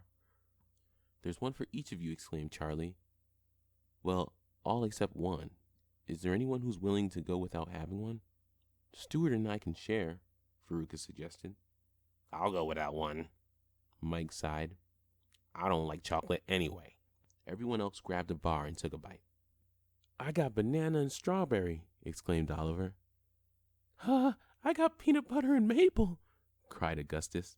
Mine's kiwi and coconut, cheered Victor. I have nougat and pumpkin? That's an interesting taste, chuckled Veruca. I have apple and cinnamon, cried Loretta. Looks like we have a lot of winners here, said Charlie while chuckling. Ah, my goodness! I have peppermint and tuna, shouted Stuart Simon, gagging. I got grapefruit and blue cheese, moaned Aloysius Gloop. I got mayonnaise and liverwurst, cried Marvell the Staunch. Yuck! I got ground pepper and pickles, exclaimed Boris Gloop. This one has garlic and some sort of damp meat, shrieked Violet Beauregard. Well, I'll be. A perfect tie, Charlie exclaimed. That doesn't happen very often. I'm glad I didn't try one of those, laughed Mike TV. You all look so foolish. I felt foolish, Marvelda whined. Charlie shook his head, then motioned the others to the end of the room. He then called out, Now shall we move along? The group made their way along the room. While walking, Victor said, I bet you love the taste of that Scatterwomper bar, Mom. We're Beauregards. We're strong. I can get past it. Chapter 12. Spotty Powder. Charlie walked over to a massive steaming pot. These are Dodge Drops. They're clear, odorless liquid. To the untrained eye, it's nothing special. But if you put it in a cup of tea or a bowl of cereal, it'll turn into the most repulsive, bitter thing you can imagine. He then pointed to a long conveyor belt. These are zoo balls, Charlie went on. If you eat one, you can make all sorts of authentic animal noises. They sound just like the real thing. You can sound like an elephant, a monkey, a lion, a fish, a tax attorney, anything. Aloysius dove for one, but Boris grabbed him. Control yourself, he cried. Yes, please do, said Charlie. They're fairly new and completely untested. What's that over there? Violet asked, pointing to a giant steel door. Oh, this? Asked Charlie. This is a sight to be seen. He steered them towards the door, and next to it was a series of rectangular windows. Inside the windows, it looked like it was snowing, and there were several Oompa-Loompas wearing lime green hazmat suits and catching the white powder in bucket. It's snowing, cried Loretta excitedly. Not exactly, said Charlie. This is Spotty Powder, our latest invention. Well, the one that works at least. Ignore that last part. This powder is designed to help children get out of school. They taste this delicious sugar-flavored powder, and little red dots will appear on them. Thus, the children will appear sick and be allowed to stay home. They're entirely painless, or at least they're supposed to be. We haven't worked all the kinks out yet. Instantly, Marvelda's face puckered. You cannot be serious, Mr. Bucket, she screamed. A profession that's harmful to the health of society is one thing, but creating a product that lets children skip school is a nightmare. Marvelda, please, Charlie began. No, I'm not done, she barked back. I refuse to stand by for such foolishness, such negligence, such nefariousness. This kind of trade is unacceptable. It's just a little candy, said Victor. It brings joy to children. So what's so bad about that? Everything is bad about it, she bellowed. Ma'am, please calm down, said Stuart. Let her go on, whispered Mike. I'm enjoying this. Charlie bent down to Marvelda's level and kindly said, "Please be reasonable, Mrs. Staunch." "That's Miss Staunch. I'm not married." "Shocker," Oliver chuckled. "Oliver, be respectful," scolded Stuart. "But she deserves it, Dad. Don't you see? It's because of companies like this that children act this way," Marvelda yelled. "Something has to be done, and if you don't have the decency to do it, then I will." Marvelda bolted from the group and ran into the spotty powder chamber. Charlie turned around and called out, "Wait, Marvelda, don't go in there. It's too dangerous." But it was too late. The door slammed behind her and everyone flocked to the windows to see what was about to happen, each one looking on with intense anticipation. "What's happening, Dad?" asked Aloysius. I don't know," replied Augustus. "I can't see anything." "Oh, the suspense is just terrible," moaned Stuart. They waited for something to happen, but nothing did. It's awful quiet in there," said Victor Beauregard. All of a sudden, a loud cry could be heard. A loud, high-pitched shriek, then followed by another, and another, and another. "Is she hurt?" squeaked Loretta, sinking into her mother's embrace. Charlie looked around nervously. What he had dreaded most was coming true. The events of the previous tour were happening again. He looked over at the radio Mr. Wonka had given him earlier, tempted to use it, but he believed that if he did, Mr. Wonka would never trust him again. In order to calm the crowd, Charlie turned to them and said, "I'm sure she's just laughing." "I don't know," replied Violet Beauregard. "I've never heard a laugh like that." "What are you up to, Bucket?" Mike demanded. "Nothing," he replied nervously. "She did this herself." "Of course she did, but you must have put some kind of trap in there. You knew I was bringing my lawyer," Mike snapped back. Just then, Marvelda splatted onto one of the windows with a loud thud. Her whole body was covered in red, throbbing, oozing blisters. "What happened to her?" asked Oliver. "I told you, I haven't worked all the kinks out yet," replied Charlie. He then motioned for the Oompa-Loompas to bring her out. They grabbed her and pulled her out. She was quivering both from fear and pain. Charlie walked closer to the Oompa-Loompas and said, "Please send Mrs. Staunch to the infirmary. Give her the antidote. Go quickly, or the effects could be permanent." "You're a monster," she wailed. "You did this to yourself," cried Violet. "I'll sue you for everything you've got," cried Marvelda. "That'll work out well," laughed Boris. "Suing him because you weren't able to destroy his property?" Two Oompa-Loompas came by, rolling a gurney. They strapped Marvelda to it, but didn't roll her away. "Well, go on," she barked. "Take me there now." But the Oompa-Loompas didn't roll her away. Instead, they started bouncing up and down, shouting "Oompa-Loompa, Oompa-Loompa." In no time at all the other Oompa-Loompas in the mischief room did the same. Even the ones in the spotty powder chamber came out, took off their hazmat suits, and joined in. "What is happening?" asked Mike TV, slightly irritated, but also slightly nervous. Charlie looked up. "It looks like we're getting a song from them. They haven't had a fresh audience in a while. It's pretty special for them." As soon as he said that, all the ticket winners began to look quite uncomfortable, all except Mike TV, who looked absolutely terrified. Marvelda Staunch, uptight, cranky, nasty, vile. Marvelda Staunch, as kind as a crocodile. What a life that she must live, never having a smile to give. There's so much good in this world, we know, but she looks upon it all with woe. She wants the world so dull and gray.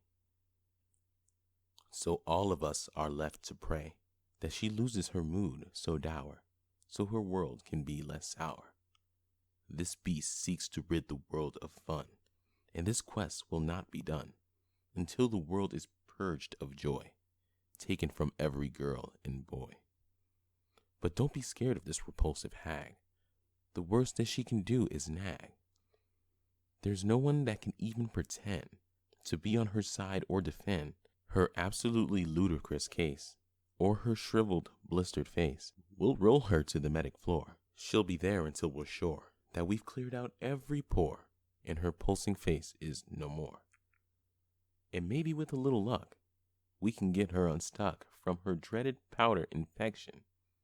But if we can heal her dreaded affliction, hopefully she'll learn a thing or two and gain a far more joyous view. If she does not, if she stays the same, then it would be a whale of a shame, and she will be forevermore as loved as a facial sore. This putrid, crotchety battle axe shall soon learn to face the facts.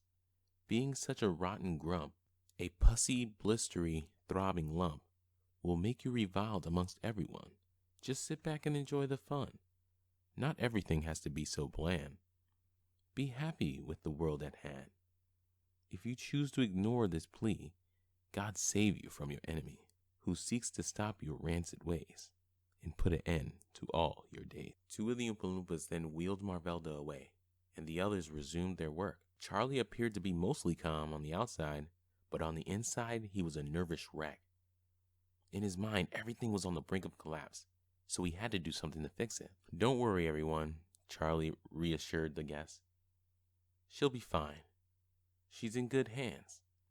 The effects will be nowhere near permanent, so she'll be back to her old self in no time. However, she won't be joining us for the rest of the tour. Such a shame, really. She was so delightful, Violet said sarcastically. Indeed, Charlie nodded. Now shall we move along? Chapter 13. Mike TV goes rogue. No, no, no, shrieked Mike TV. no, we shall not. Is there a problem? Asked Charlie. Mike stared at Charlie, his mouth agape, his eyes burning with overwhelming fury. The rest of his face showed a spirit of unrelenting hostility. Do you just not remember what happened? Or did you fall asleep during it? He cried. You haven't learned anything from what happened. This factory is still a death trap, and you shake these catastrophes off as if nothing happened. You promised much more safety, but you lied. You're a liar. You're a filthy, rotten liar, and you should be ashamed of yourself. The others looked at each other with complete shock. Loretta buried herself in her mother's grasp. She reached out to also comfort Oliver, but he jerked away, still looking at Mike. So Veruca just hugged Stuart with her free arm. The Beauregard stepped back, perfectly synchronized. Augustus wrapped his hands as his sons looked on, stunned. Mike, please calm down. Charlie sighed calmly. No, I won't, he snapped back. Charlie went on. She did this to herself. It wasn't our fault. I don't care, barked Mike. This isn't how it was supposed to go. We were supposed to find what was wrong with the factory, then sue your pants off. If you wanted to find things wrong with the factory, then why are you complaining that something went wrong? Asked Charlie. You see? Cried Mike furiously. You're so irresponsible. You spend more time making spotty powder and gobstoppers and scatterwampers than you do anything else. You could have been different. You could have been something new. But instead you're just like Willy Wonka. Charlie didn't know what to say, or even how to feel. On one hand, he was being scolded by an irate guest of his, but on the other, he was being compared to Mr. Wonka. So he just stood there, his jaw quivering. Mike TV stared at Charlie, expecting a response, but nothing happened. So he turned around and quickly slunk off. Some of the Oompa-Loompa tried to stop him and calm him, but it was no use. He just slipped past them. The once feeble and limp Mike TV was gone. Now he slunk past them as if he was made of rubber. And just like that, he was gone, completely out the door. It was quiet in the room. All the Oompa-Loompas paused their work, and the guests exchanged looks of shock. Even the machines seemed to quiet down. Suddenly, Violet Beauregard shouted, "You've got to call security." What's he gonna do to the chocolate? Asked Augustus nervously. Is it still safe here? Inquired Veruca Simon. Mr. Bucket? Is that dreaded scoundrel gonna enact a long-awaited vengeance upon the chocolate crafting factory? Asked Victor Beauregard. Can you please repeat that? But in English this time. Oliver smirked. Victor let out a sigh. I mean, is he gonna try to harm the factory? I don't know, moaned Stewart. He seemed pretty upset, and a man like that doesn't seem the type to just forget about what happened here. I assure you all, there's nothing to worry about, Charlie announced. There's nothing to be scared of. Our tour will go on as planned, just without Mike and Marvelda. I'm still not sure, said Veruca. I think we'd better go just in case it's not safe.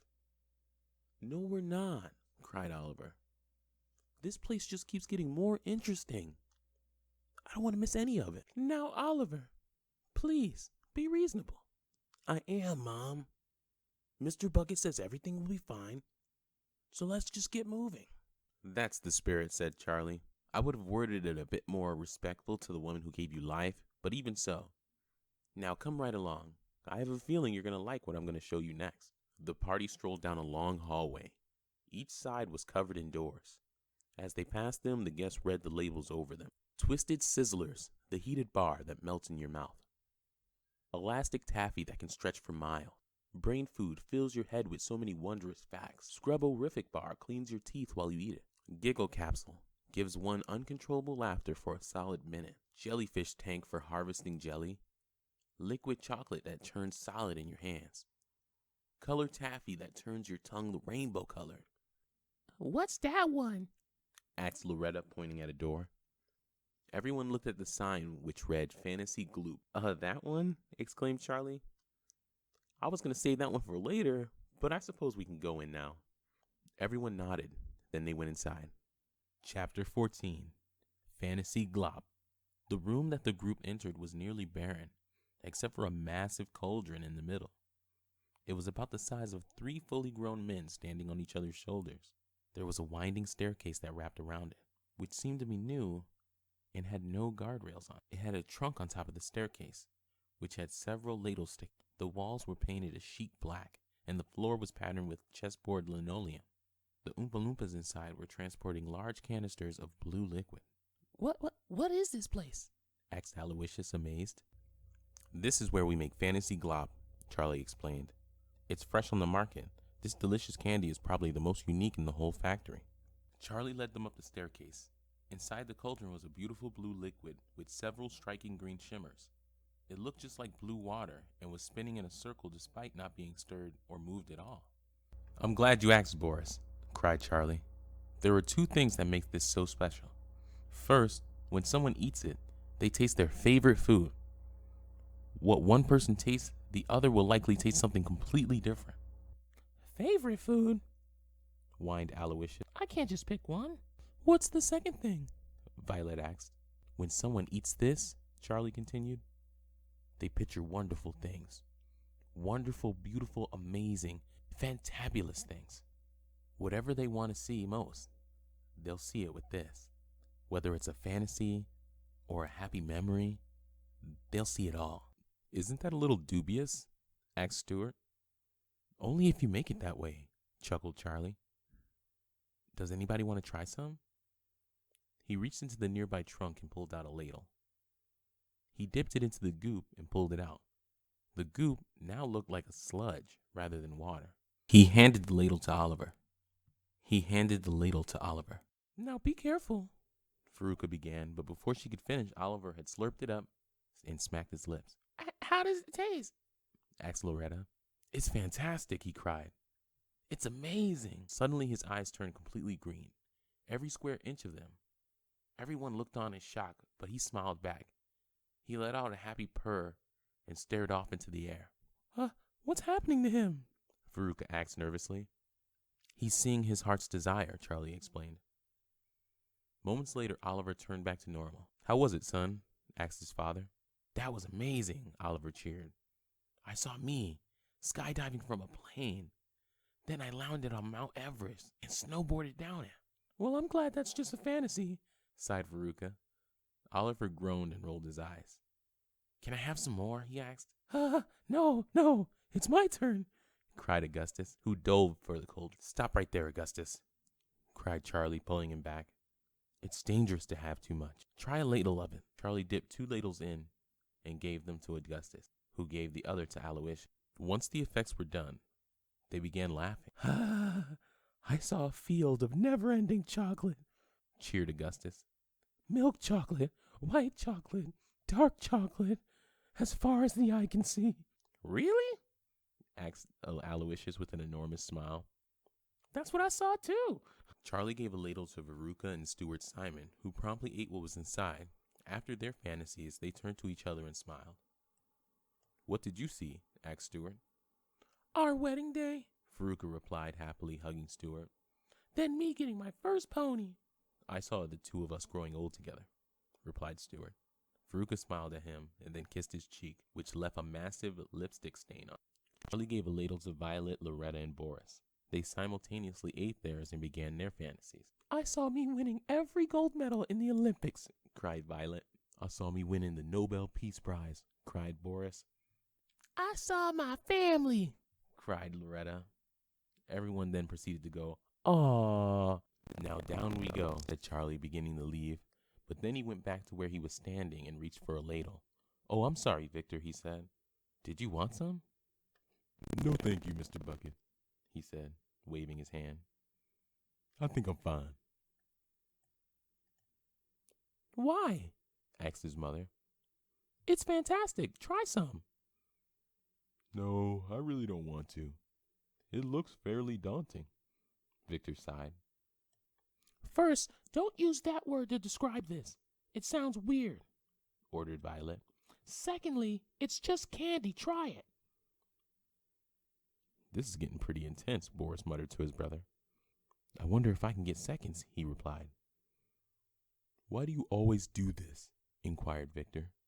"Why do you always try to force me to do things I don't like or want to do, and make me someone I'm not?" I do it so that you can be a success, Violet replied. "In whose eyes?" he retorted. "Because it seems like you don't like how I turned out, and are trying to turn me into you." That's not true, Violet called out. She paused for a moment and then continued. Okay, maybe it is. You're my son, and I care about you. It's just that I'm helping you reach your full potential. It just so happens it looks like me. You were meant to be an athlete, not a poet. An all-star, not an artist. "Who says that?" asked Victor. I do, his mother replied. I know what you were meant to be, and it's who you are. You just don't know it yet. You may not like it now, but you'll learn to like it, and one day you'll thank me. Now try this stuff. Violet grabbed the ladle, dipped it into the goop, and pushed it to Victor. Here, take it. "I'm not going to try it," he replied. I've had enough of this, cried Violet. I went through a lot of work to get you where you are, and you just brush it off. This little persnickety attitude of yours has to go. No more refusing to do what I have laid out for you, and it starts right here. Violet took one step closer, trying to force it into his hands. But as she took her step, her foot got hooked on the rim of the cauldron, causing her to lose her balance. She stumbled in place for a moment, and then came tumbling into the cauldron. Everyone ran over to the edge to see if she was all right. What they saw was Violet flailing in the gloop, struggling to stay afloat. "We've got to get out of there," cried Victor Beauregard. "Mr. Bucket, do something. Do something now." Charlie looked around nervously, having no clue what to do. "Can she swim?" asked Oliver. "She must have ingested some of the gloop, and I believe it's kicking in," cried Charlie. He looked around in a panic and then shouted, "We need to fish her out." Stuart ran over to Violet holding a ladle. "Here, Violet, grab this," he called. Violet turned to grab it, but then she sunk like a rock. Everyone crowded around the rim, hoping to see where she went. Where did she go? grunted Aloysius. "I can't see a thing," cried Victor, starting to hyperventilate. "Please do something." Charlie looked over to an Oompa-Loompa and pointed to the cauldron and then the ceiling. The Oompa-Loompa nodded and ran over to the control panel by the door. He started pushing buttons and pulling levers. As he did, a massive claw came out of the ceiling, not dissimilar to one on a claw machine. It lowered itself into the gloop and pulled Violet out. She looked dizzy and appeared to be struggling to stay awake. Is she okay? Loretta asked gently.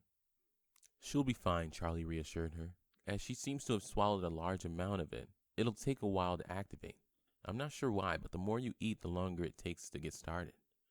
But once it gets started, she'll be quite dizzy, to say the least." "Aren't they going to put her down?" asked Victor. "They should be doing so. I wonder why they're not," Charlie. "Wait, I know." Suddenly, the Oompa-Loompas began dancing around the room, bouncing up on the cauldron. They walked up to the rim and nearby walkways and then began to sing.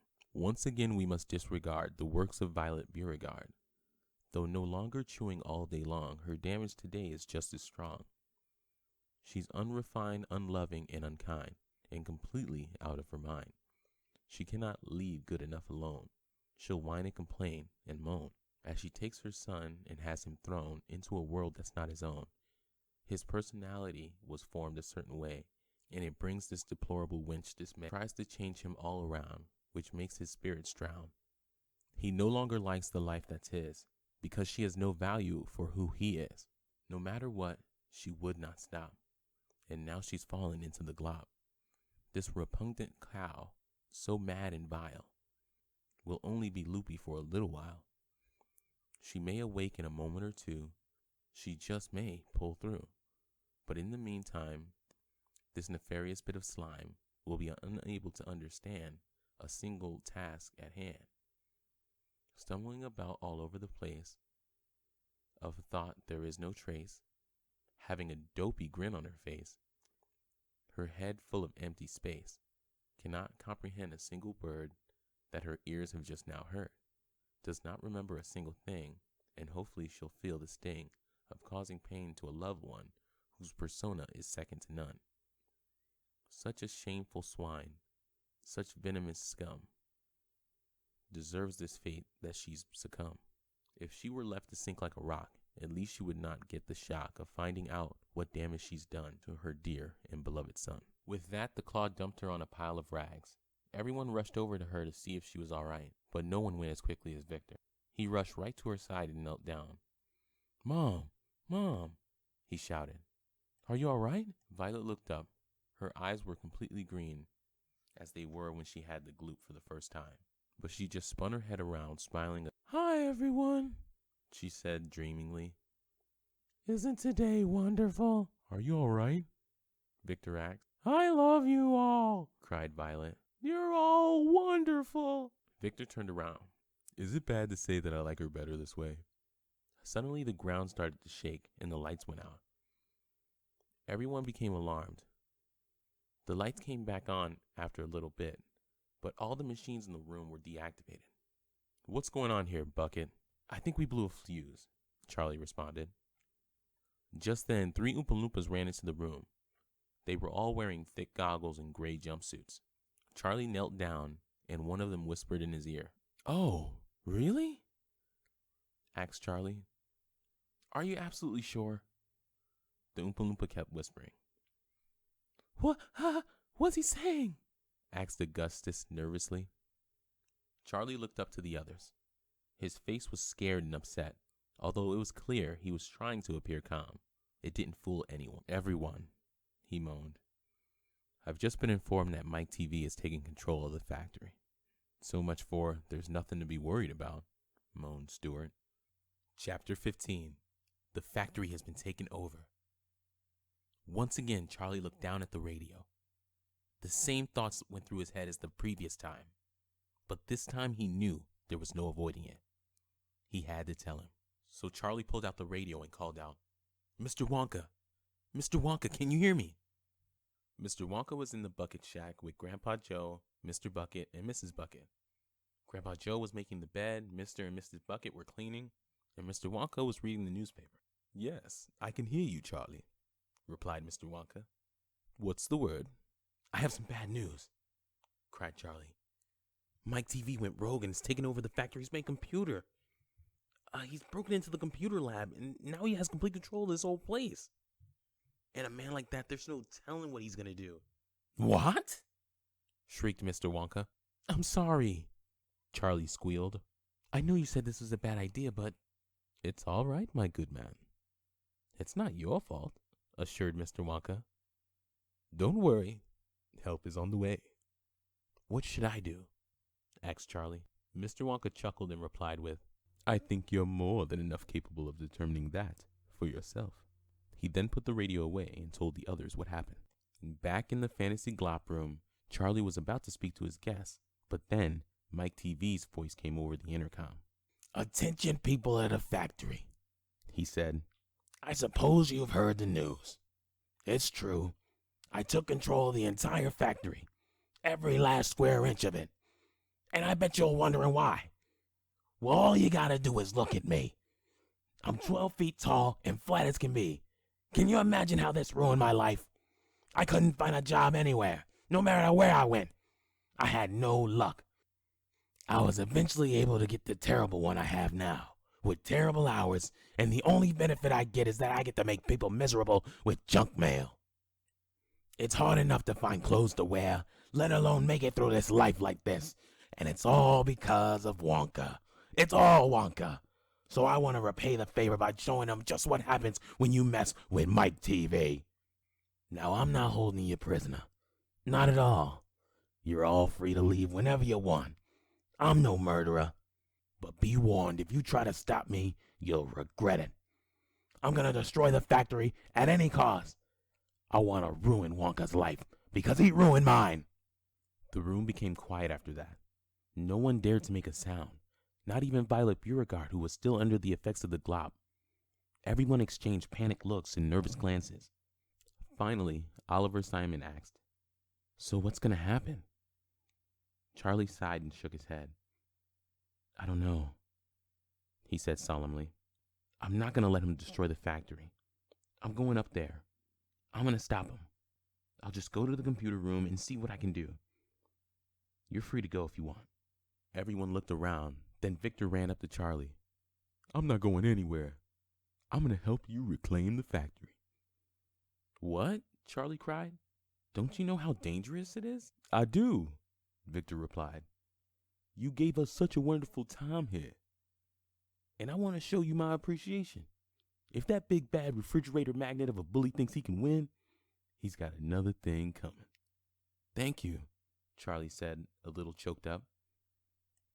I'll help too," cried Augustus. "Dad, don't do anything stupid," Boris growled. It's the right thing to do." "Yeah, let's say the chocolate factory," cheered Aloysius. "I guess I'll help too," Boris laughed uncomfortably. "After all, if I don't, I'm sure my dad would make me." "Thank you very much," cried Charlie. He then looked up at the Simons, half optimistic and half worried. "What about you?"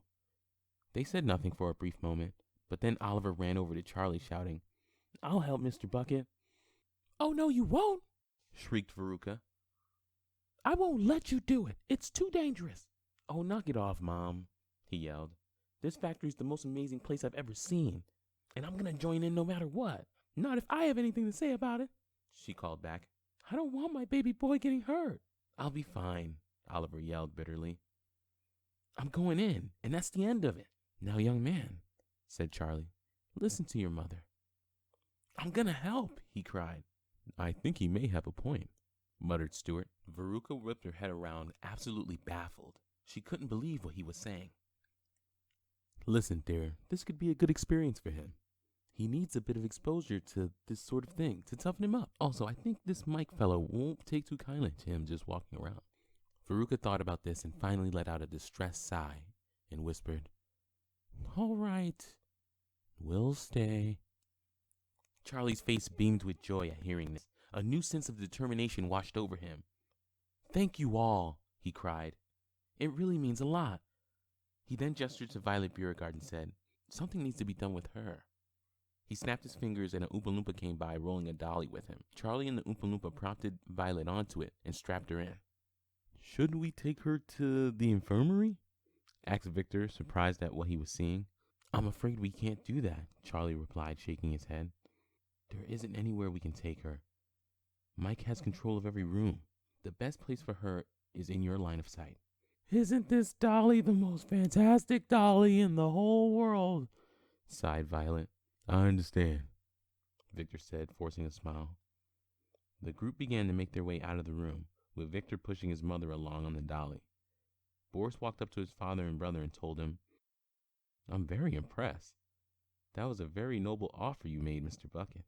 "Yeah, and when we're done," Aloysius beamed, "maybe we'll get a lifetime supply of chocolate as a reward." "Yes," agreed Augustus. "All the chocolate you could ever eat. Again, I still wish I hadn't gone through my old one so quickly." Boris hung his head and sighed. "I just knew there would be a catch."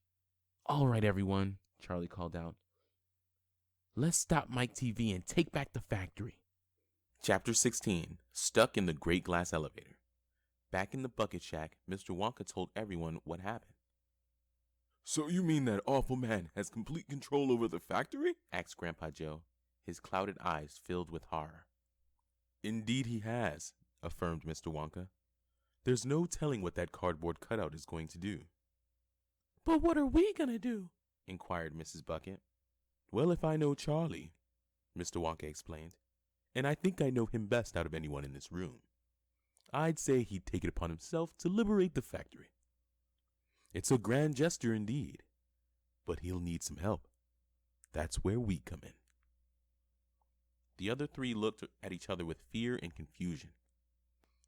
I don't understand, said Mr. Bucket. How can we help? Well, I'm glad you asked, Mr. Wonka cried, for I believe I have the answer. We'll just have to take the great glass elevator up to the computer room and hold Mr. TV off until Charlie and the others get there to set things back to normal. What do you think?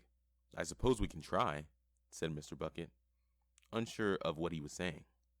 I don't know how much help we can be, but... Fantastic, interrupted Mr. Wonka.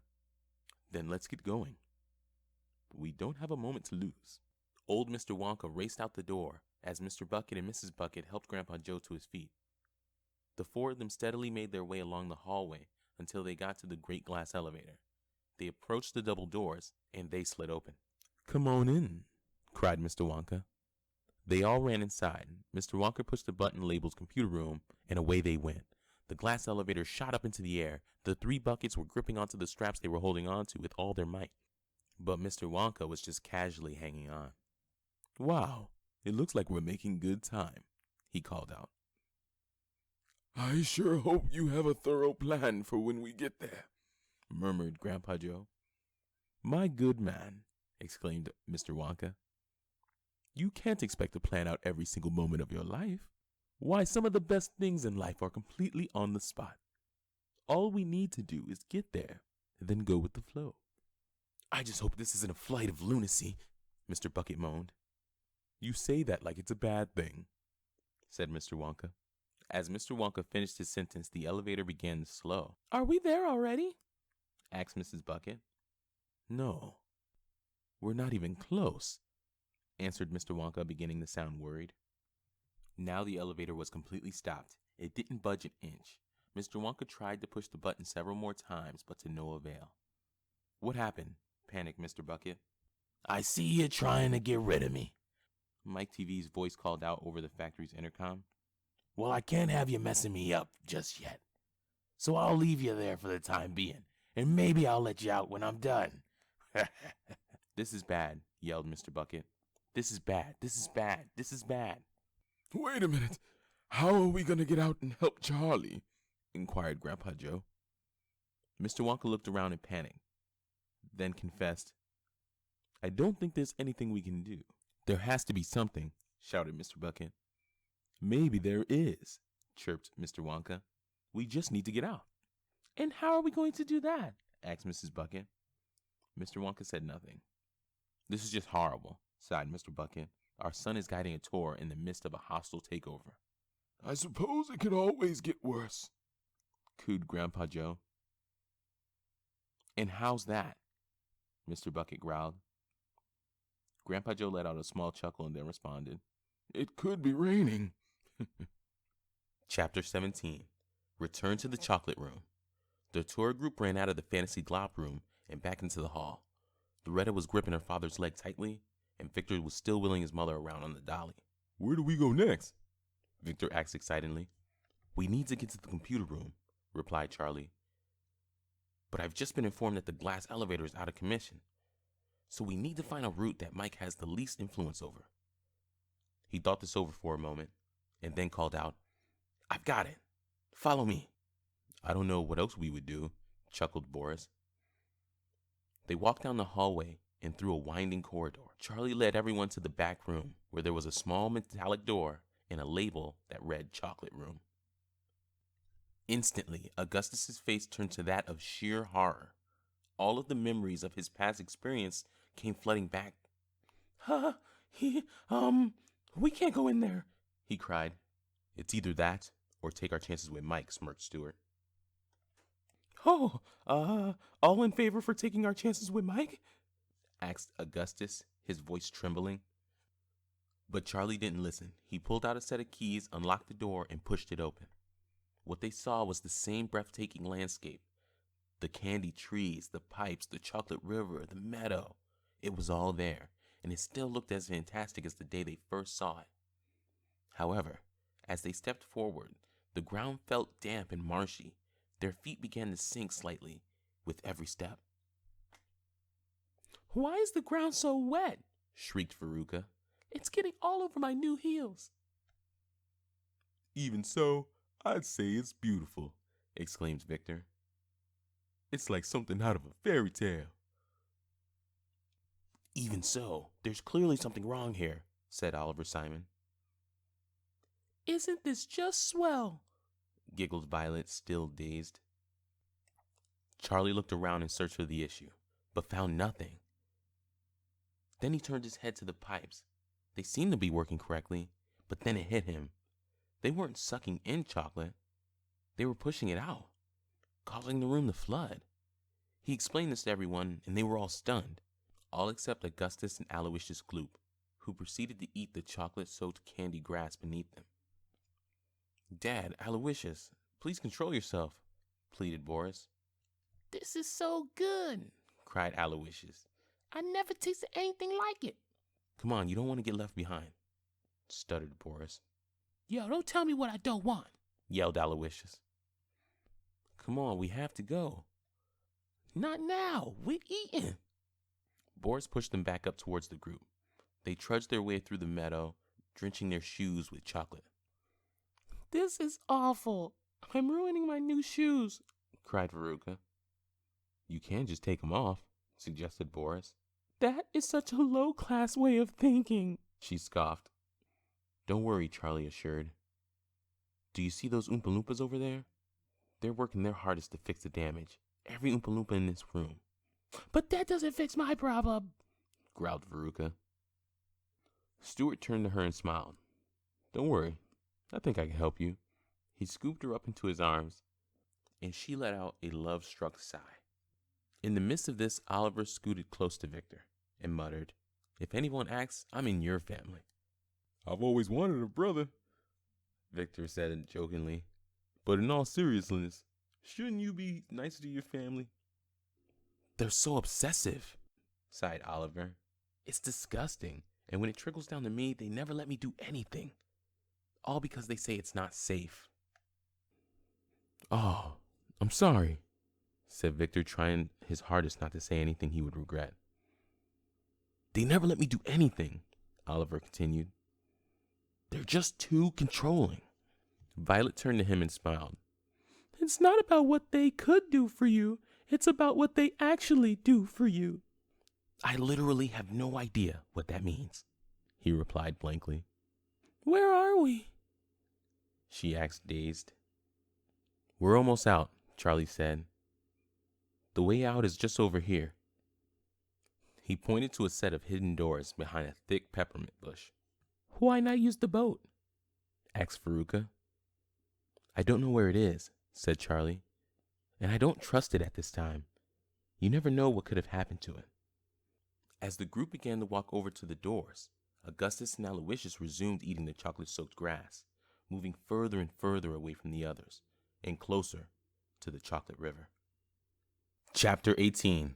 History repeats itself. Mommy, Daddy, look at Mr. Glump and Aloysius, cried Loretta. Everyone turned to look. They saw the two of them gradually approaching the river. It seemed like they were unaware of just how close they were getting, but eventually they looked up and saw it. Their eyes became wide as they marveled at the chocolate in front of them.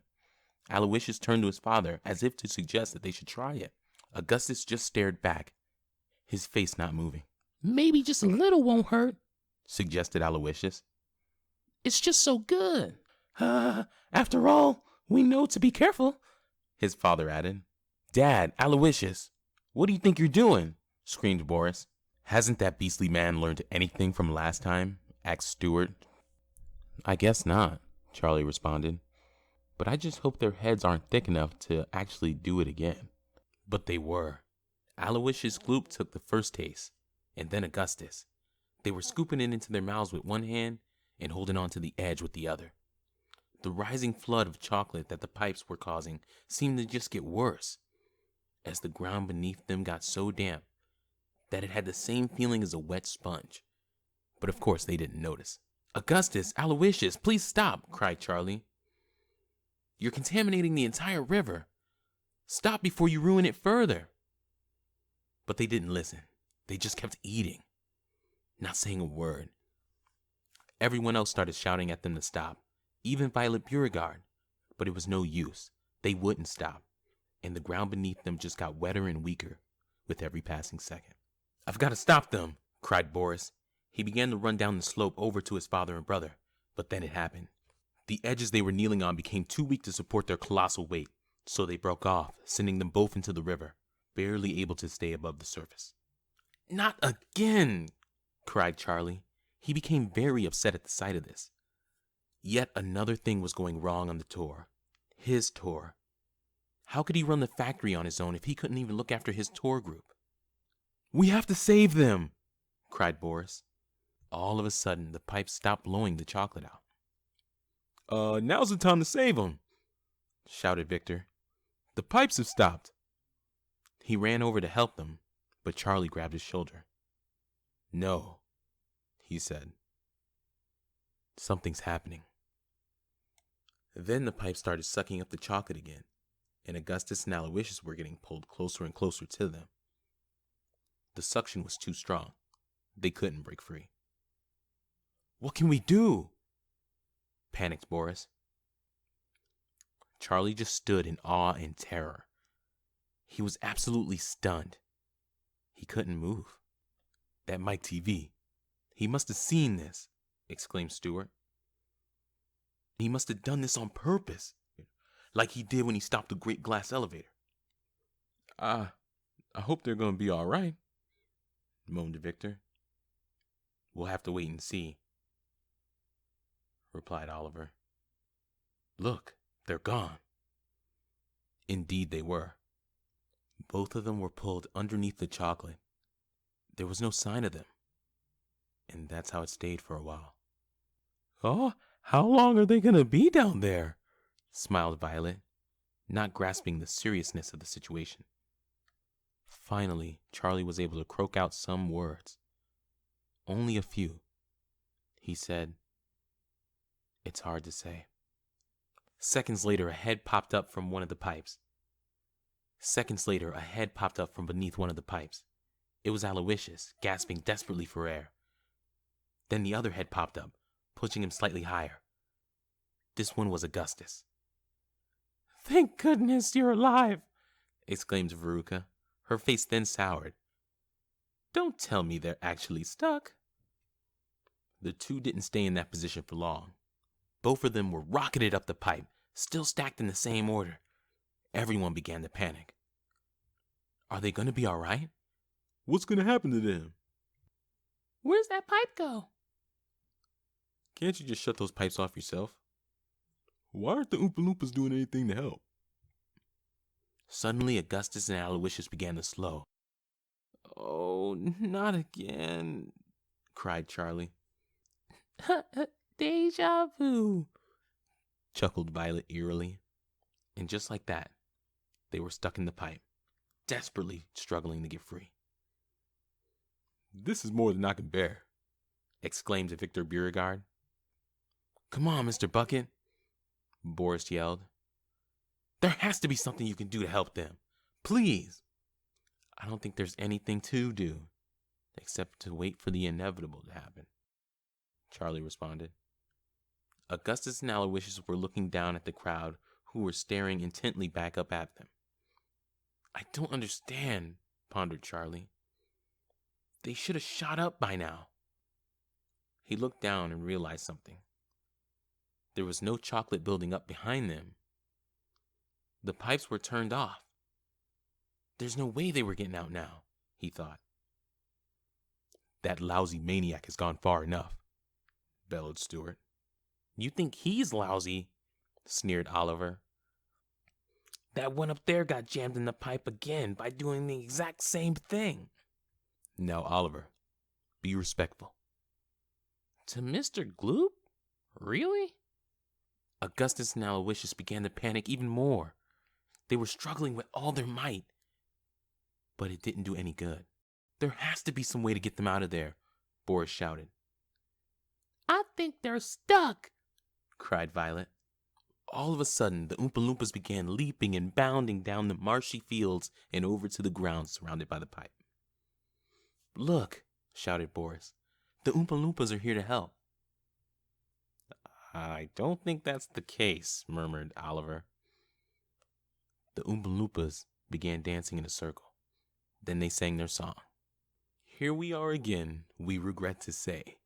Those gelatinous ways are here to stay.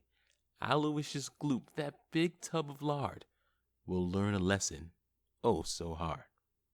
Of course he is the certain type to get himself jammed in a pipe. This ravenous menace every day and night spends his time eating everything in sight. There's nothing that he won't devour, which causes him to get fatter by the hour. Doing these things is truly a big disorder. All it does is expand your stomach's border. Guzzling all the time just makes you fat, and nothing good can come of that. Such people are truly a bother. Have you learned nothing from your father? Ah yes, how could we forget about him, the one who influenced your every whim, the one who caused this travesty? From the shame he cannot flee. Such a gelatinous waste of space, consistently stuffing his expansive face. This fetid, repulsive swine has gone and crossed the line. It was bad enough way back then, but he's made the cycle repeat again. He infected the mind of his poor son and turned him into a greedy ton. Those two slobs do nothing but eat all day, causing everyone around them dismay. As it's clear to say that they haven't learned, it's fair to say that they have earned such a dismal, upsetting fate, and we shall simply have to wait. For as they're jammed in that pipe, we cannot help but gripe, as we are left with the question, can they possibly escape their oppression? Can they ever recover? Can they ever heal? Or shall they continue to be such vile veal? Well, that is a tad cliched, but look at the mess they've made. After all, it's clear to see that those who don't learn from history are doomed to repeat it, and look how well it fit. Chapter 19. Another Sneaky Trick. That was probably the worst time for a song, shouted Boris. When the Oompa-Loompas want to sing, there's no stopping them, replied Charlie. How are we going to get them out? Boris shuddered. Everyone looked up at the pipe and saw the two of them trying to squirm down. They were pushing and straining with all their might. They were getting a few inches down with every push. It wasn't much, but they kept pushing. They pushed, and they pushed, and they pushed. Slowly sliding down the pipe. But Aloysius seemed to become more impatient, as his movements became more harsher, more aggressive. What does he think he's doing? Wondered Stuart. He's gonna break the pipe. That's good, Boris cried. No, that's bad, cried Charlie. If it breaks, they'll fall down too far. Then let's just say they'd be two massive German-flavored splats on the ground. All of a sudden, Mike TV's voice came over the intercom. See what happens when you try to risk your lives for some chocolate? He sneered. Tell you what, I'll let 'em go. But I'll have to take something else in return. Suddenly the pipe began to quiver. It sputtered and shimmered and whined. There was an enormous mass of chocolate that piled up on top of them. All of a sudden there was a loud whoosh, and the two of them plummeted back into the river. Once they got back down, they resumed flailing and splashing around. Charlie and Boris ran over to the edge and extended their hands. Aloysius grabbed Boris, and Augustus grabbed Charlie's. They were pulled back up and they were gasping for air. Are you all right? Asked Boris. The two of them nodded. And did you learn your lesson this time? Asked Charlie. The two of them nodded again. That was delicious, gasped Aloysius. But we'll never do that again, roared Augustus. Never, ever, ever again. I'm glad to hear it, smiled Charlie. Now come. We need to get moving. Why? Whimpered Augustus. There's still so much left to eat. Charlie rolled his eyes and waved the crowd on. They only moved a few steps, but something came down from the ceiling. It was a television screen. It had a boxy shape, and it was shimmering all over. It lowered down, and all the Oompa-Loompas turned their attention to it. Oh no, Charlie murmured. What's wrong, Mr. Bucket? Asked Loretta. Charlie turned to her and responded. All the Oompa-Loompas. They're required to look at the screen when it comes down. That's how we make important messages. But something tells me Mike's up to something. Instantly, a black and white swirling pattern popped up on it. They all looked at it, and their faces became blank and unexpressive.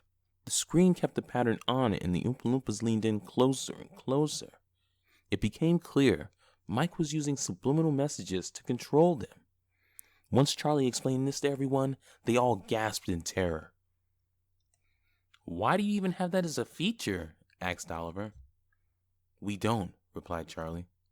With how much that man idolizes technology, added Stewart, I'm not surprised he could have come up with that. Suddenly, the Oompa-Loompas began mindlessly shuffling toward the group with tools and containers in their hands. Some came bounding up the hills, throwing the candy that they had just harvested at the group, but few, if any, hit their target. I don't think they're up to any good, Victor shouted. Quickly, everyone, cried Charlie. Come right this way. We don't want any more accidents. The Oompa-Loompas chased the party down as they bolted over to the exit door. All the while, Augustus and Aloysius were licking themselves. Please focus, pleaded Boris. I can't help it, his brother replied. It's just so delicious. Hurry, hurry, right this way, Charlie exclaimed. We're almost out. As he finished, 3 Oompa-Loompas began throwing candy at the party, hoping to scare them away. Everyone ran faster except for Aloysius, who tried to go back for more, but was held back by Boris. What do you think you're doing? Moaned Boris. Come on, we're almost out. As he finished his sentence, 3 Oompa-Loompas came down from a tree above, armed with hedge clippers and shears. They began circling the Simons, who looked in terror and completely paralyzed. Charlie saw this and ran right up to the attacking Oompa-Loompa. Not so fast, he called out. He proceeded to shove them away and motioned for the Simons to join the group. As they ran back to join the others, the Oompa-Loompas staggered to their feet, seemingly unaffected. We're here, cried Charlie. The door right over there. Finally, moaned Oliver. Now we can get out of here. 2 Oompa-Loompas jumped out in front of Charlie. One of them carried what looked like weed whackers. They walked over, but slipped on the damp ground below. Now's our chance, Oliver cried. Do be careful, warned Veruca. Would you just leave me be? Roared Oliver, as he ran to Charlie's side. They pushed the door open and ended up in a bleak gray room. It had dull gray walls and was filled with several bookshelves and teleprompters. Charlie locked the doors as everyone looked through the windows to see the hypnotized Oompa-Loompas trying to break through. This is like some sort of horror movie, exclaimed Victor Beauregard. Now that I mention it, he probably did this intentionally. Those Oompa-Loompas are mean, cried Violet. And speaking of mean, that rotten Mike TV. He's acting like he's a villain from a bad science fiction movie. And again, also probably intentional. Come now, people, Charlie shouted. We need to get moving. Come, come. All right, Simon family, called Veruca. Stay together. She then grabbed Stewart and Loretta, but Oliver ducked before she could touch him. Mr. Bucket, cooed Loretta. what'll happen if you can't stop Mr. TV? Charlie turned to her, about to tell her what would happen, but he looked into the childlike twinkle in her eye, and he couldn't do it. Everything will be fine, he told her. Then why are you so worked up over this? Asked Oliver. Yeah, it's just chocolate, said Boris Gloop. Augustus and Aloysius looked at him as if his head just caught on fire. As for Charlie, he looked at Boris with the utmost sincerity. Just chocolate, Charlie continued. I know it doesn't seem like much, but it means more to people than you realize. This makes people all over the world smile and feel joy in their hearts. I should know. When I was a boy, my family had nothing. We barely had enough to eat. The mere thought of chocolate alone was enough to make me smile from ear to ear. It was all I could think about. So imagine how it must feel for the rest of the boys and girls out there. There would be no more Wonka candy. There'd be no more chocolate bars. No more gobstoppers. No more luminous lollies. No more chocolate swirls to make children smile. No more colored toffee to amaze people with how many colors it changes. No more delectable marshmallows that regenerate when a bite is taken out of them. No more delicious treats of any sort. That's why I can't let this factory go. That's why I need to stand up. Victor walked up to Charlie and looked him right in the eye. Don't worry, Mr. Bucket. Everything will be fine. We're still here, and we'll keep at it. Thank you, Charlie smiled. Hold on a moment, said Stuart. Does anybody hear that noise? Chapter 20, The Training Room. Everyone turned around and noticed what was behind them. Several Oompa-Loompas staring at a television screen hanging from the ceiling. The television had the same swirling pattern as the one from the chocolate room. They looked at the group looking on with unexpressive faces. I think they saw the television, whimpered Loretta as Veruca caressed her head. Where are we? Asked Violet. We're in the training room, moaned Charlie. This is where all the newly recruited Oompa-Loompas go, or the ones that want to transfer jobs. And before you ask, yes, I did realize where that door went. Well, how do you suppose we get past them? Demanded Stuart. Just sneak past them, whispered Charlie, inching around the room. The others followed him, and the Oompa-Loompas began to shuffle over to them. As the group began to pick up their speed, so did the Oompa-Loompas. There was no escape. One of the Oompa-Loompas jumped in front of the door, blocking their exit, and armed with a stapler. Charlie turned around to see the others running toward them. What do we do now? Asked Oliver. The one time my mom's abilities could come in handy, she's loony as can be, cried Victor. The Oompa-Loompas split up and approached each family in separate groups. As one of the groups approached the Simons, Stuart jumped in front and roared, Stay away from my family. He then picked up a massive book and was about to throw it. Don't hurt them, cried Charlie. It's not their fault they're acting this way. One of the Oompa-Loompas jumped onto Augustus and brought him to the floor. Get off of me, he cried. You're getting my chocolate dirty. I was planning on licking it clean. Charlie and Victor pried the Oompa-Loompa off and pushed him back slightly. Charlie looked up at the television and then had an idea. Stuart, push that bookshelf down. Stuart nodded, then pushed at the shelf with all his might. He proceeded to topple it over, spilling the books all over the floor, disorienting the Oompa-Loompas. Even the one at the door became a tad flustered. Charlie gently yet assertively pushed him out of the way and ran through. He held the door open until everyone could get out. He pressed his back against the door as the Oompa-Loompas clawed and scratched to get through. This is bad, Charlie sighed. Well, on we go. Where next? Asked Victor. We're going right through there, cried Charlie, who pointed to a door. It was round with a doorknob right in the center. There was a label over it, which read, Chocolate Assembly Room. Chapter 21, The Assembly Room. Are you sure this room is going to be any better? Asked Stuart Simon. I'm sure it will be, my good man, for you'll see it's all automated, Charlie explained. So there shouldn't be any Oompa-Loompas in there. As he finished his sentence, the Oompa-Loompas from the training room burst through the door and flooded the hallway. Everyone dashed through the round door, and Charlie slammed it behind him. locking the attackers out. They turned around to see a mass of conveyor belts, tubes, mechanical arms, and fans as far as the eye could see.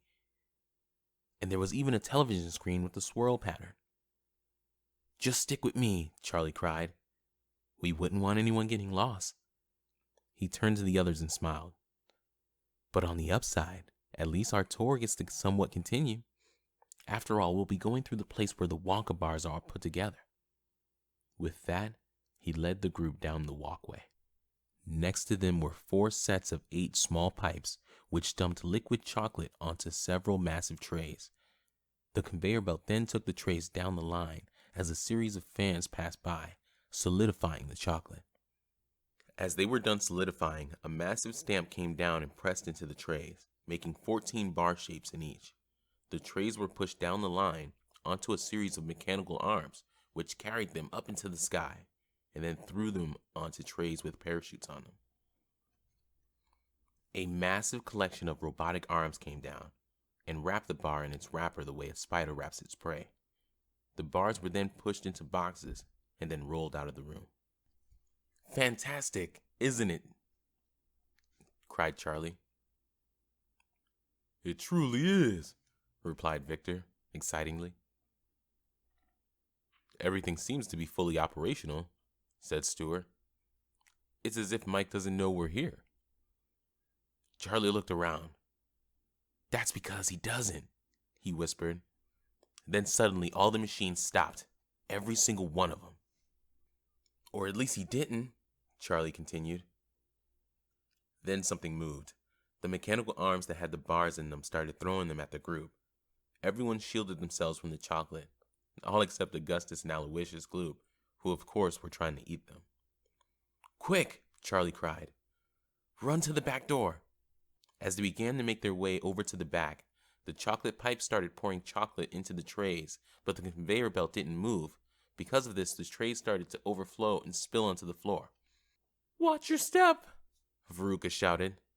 The mechanical wrapping arms came down and reached over to Boris. "Put me down!" he shouted.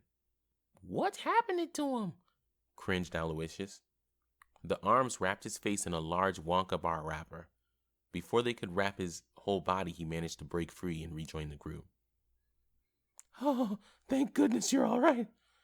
"Why aren't you taking the wrapper off?" asked Oliver. "It's surprisingly comfortable," Boris replied. An arm threw a bar at Boris's back, which shattered like glass.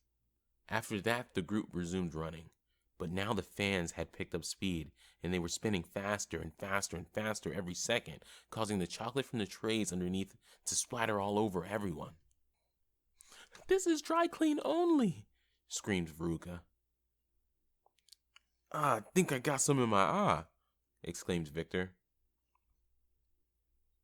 The whole group was being pelted with wrappers and chocolate of every sort. It looked like all of them just fell into the chocolate river. Each family took cover under the conveyor belt. At this time, Violet's eyes were starting to flicker back to normal. She began blinking excessively and fidgeting on the dolly. "What's going on here?" she yawned. "Mom, you're awake," cheered Victor. "I guess so," she twitched. "Look, Victor, I want to talk to you about the way I've been acting. One of the last things I heard was the Oompa-Loompa song. Then it went all fuzzy." "I'm touched, but now's not the time for that," he replied, not looking at her. "But I was wrong to try to change you like that." "It's okay." "No, it's not. I should have accepted you for who you really are. You have different interests than me, and that can be hard, but you're my son." Before she could finish, a large puddle of chocolate worked its way under the wheels. As she inched forward, the dolly lost traction and she face-planted onto it. "Victor," she said in a passive-aggressive tone, "can you unstrap me from this dolly?" Victor nodded and then unstrapped her. She proceeded to bolt to the back door. Come on, she yelled. "Follow her," shouted Charlie. Everyone then got out from their cover and ran to the door. getting chocolate dumped and broken all over them. Augustus began to turn back around and grab some, but overcame the temptation and rejoined the group. After escaping, they ended up in an elongated hallway that seemed to go on forever. Each side had a series of bright blue doors on them. "This is just dreadful," cried Veruca. "My outfit, it's ruined. It was one of a kind."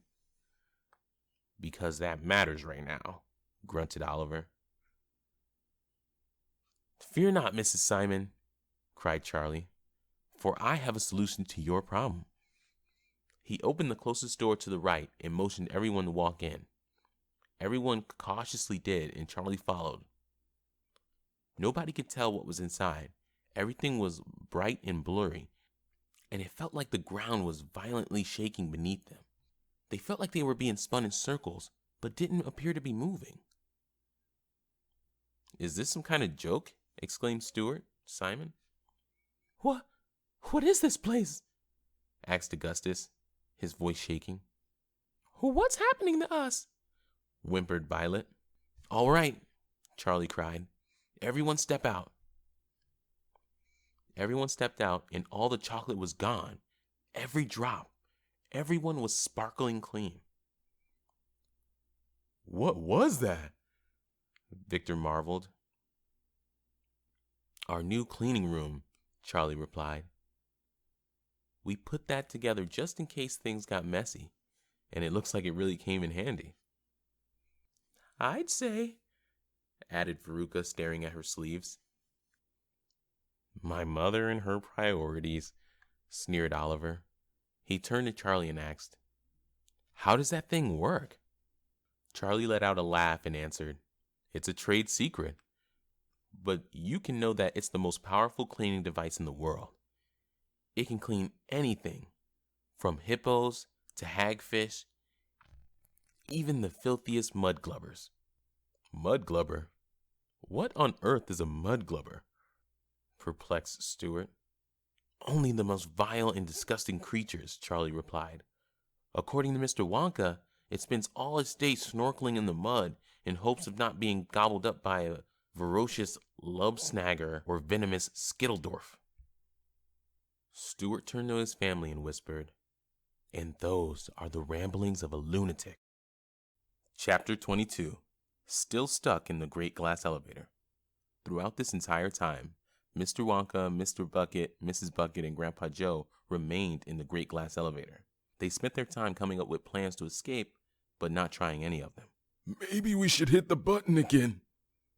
Perhaps we should carve a hole and climb out. We should just wait for help to come. "Maybe we should rock around and try to get the power running." Several of the ideas were quite odd, and some were absolutely nonsensical. But as previously stated, they didn't try any of them. Finally, Mrs. Bucket stood up and said, "I think we've waited long enough. What should we do to get out?" "I still think Charlie's doing fine," said Mr. Wonka. "He's fully capable of handling the situation." I agree, Grandpa Joe added. I think Charlie knows what he's doing. "I'm not sure," she replied. "Call it mother's intuition, but I feel like something's wrong." "I get those sometimes," Mr. Wonka chuckled. "And when I do, I just ignore them. Then they just go away." Mr. Bucket turned to Mr. Wonka and asked, "Are you sure there's nothing we can do?" "I don't know," he said, leaning against the door. "We have come up with a few ideas, but I don't think they will work." Mr. Wonka looked at Mr. Bucket and then at the rugs inside the elevator. Instantly, his face brightened. "I think I have it," he cried. He motioned Mr. Bucket to move and then explained his plan. "If we can pry the door open, I think I can fix the power." How's that? asked Grandpa Joe. "No time to explain," shouted Mr. Wonka. "Hurry. We need to open that door." So Mr. Bucket, Mrs. Bucket, and Mr. Wonka dove for the door, trying to pull it open as Grandpa Joe tried to keep the elevator balanced. "Be careful now," he chirped. "We don't want any accidents." It won't budge, shouted Mrs. Bucket. We just need to keep pulling, replied Mr. Bucket. Fear not, everyone, Mr. Wonka called out. I believe I have the solution. He reached into his pocket and pulled out a small canister. It was about the size of his palm and was as tall as a deck of cards. The label on the end had an odd name on it. Flubberbubber. Flubberbubber? Asked Mrs. Bucket. What a peculiar name, chuckled Grandpa Joe. This is a new creation of ours, explained Mr. Wonka. I have hardly tested it, so I don't know what it does. But it's supposed to make things burst into a puff of smoke, designed for children who want to scare their enemies. However, as it's basically untested, I'm not sure if it will work. But I suppose it's worth a shot, don't you think? The others looked at each other with uneasy looks on their faces. Finally, Grandpa Joe spoke. I suppose it's worth a try. There's nothing else we can try, said Mr. Bucket. Come on, that's no way to think, cried Grandpa Joe. Just think positive, and everything will be all right. Mr. Wonka nodded, then opened the canister. There was a massive pink wiggling gel inside. Mr. Wonka dipped 2 of his fingers in and smeared it along the crack of the door. The whole elevator began to smell of sugar and gunpowder. What's that stuff made of? Moaned Mr. Bucket, trying to waft the smell away from him. Let me see, said Mr. Wonka, trying to remember. Ah, yes, 4 cups of cabbage juice, 2 ounces of Romanesco, 6 dragon peels, a crate of sugar, a cup of hupper flutter oil, 2 fruits of the rare pluck wattle tree, and 4 slimy, dripping roots of the wapscrotter bush from the Loompa-lands, all of which are poured into a vat of boiling beeswax, all stewed in there for 11 days and 11 nights. And you call that candy? Asked Mr. Bucket, baffled at what he just heard. Oh, this stuff should never be eaten, cried Mr. Wonka. Never, under any circumstances. What do we do now? Asked Mrs. Bucket. We wait, Mr. Wonka replied. Chapter 23, Fudge Mountain. Charlie led the group careening down the hallway, being careful so they would not be spotted on the security cameras. Finally, Charlie darted over to the door at the end of the hall. It looked quite different than the other doors. It was made out of shimmering steel and had 2 rows of caution tape patterns painted on it. Such an unnerving presence, complained Veruca. Couldn't you spruce it up a bit? Oliver looked up and saw the label over the door, which read Fudge Mountain. You couldn't possibly fit an entire mountain in there, he exclaimed. Of course they can, replied Victor. In this place, anything is possible. Charlie opened the door and motioned the group to walk inside. Once they did, everyone's jaws dropped to the floor. Inside was a massive mountain made entirely of fudge. Several Oompa-Loompas were on the mountain, harvesting clumps of fudge, then dumping them into a collection of minecarts below. There were 2 tracks going into the mountain, each with 3 minecarts on them. Once all the carts were filled, they shot off inside the mountain, and seconds later, a new chain of 4 carts came out from the back of the mountain, starting the cycle over again. Why did you take us here? Asked Aloysius. This place is much safer, replied Charlie. Due to the risks of avalanches, we didn't install any of those television screens in here. We didn't want them to get distracted and plummet off the mountain. That would be a travesty. Now, the way I see it, we'll take the cart train on the left, and that'll take us to the smelting room. And the smelting room is just 1 hallway away from the computer room. All right, that'll work, cried Violet. The group made their way over to the minecarts. Victor was quaking with excitement, and Boris was looking on with caution. I'm not sure this is a good idea, Mr. Bucket, Boris said. I just don't like the sound of the smelting room. Trust me, said Charlie, leading the group over to the minecarts. Everything will be fine. The Oompa-Loompas will most likely not throw us in the boiler. That's reassuring, shrilled Veruca. It's just a little joke, he replied. Now, the beer guards will join me in the front cart, then the gloops in the cart behind that, and the Simons in the one behind that. Yes, yes, shouted Veruca. Everyone pile into the cart. Excuse me, Mr. Bucket? Asked Oliver. Would it be all right if I joined you and the beer guards? Why do you want to go with them? Asked Veruca. Oliver turned to Veruca with a cold expression on his face. Mom, I love you and all, but I just can't take it anymore. All this coddling and overprotecting, it's just too much. Well, I'm sorry, she said. I'm just looking out for you. No, you're not, Oliver snapped. You're trying to prevent me from living my life to the fullest. Think of all the exciting things I could have done and seen. And think of all the injuries you would have gotten. I'm just trying to protect you, my precious son. See what I mean? It's too much. I'm sorry, Oliver, Charlie grimaced. I think it would be better if you stayed with your family. See? Smiled Veruca. Even Mr. Bucket says you need to stay with us. Now come on, dear.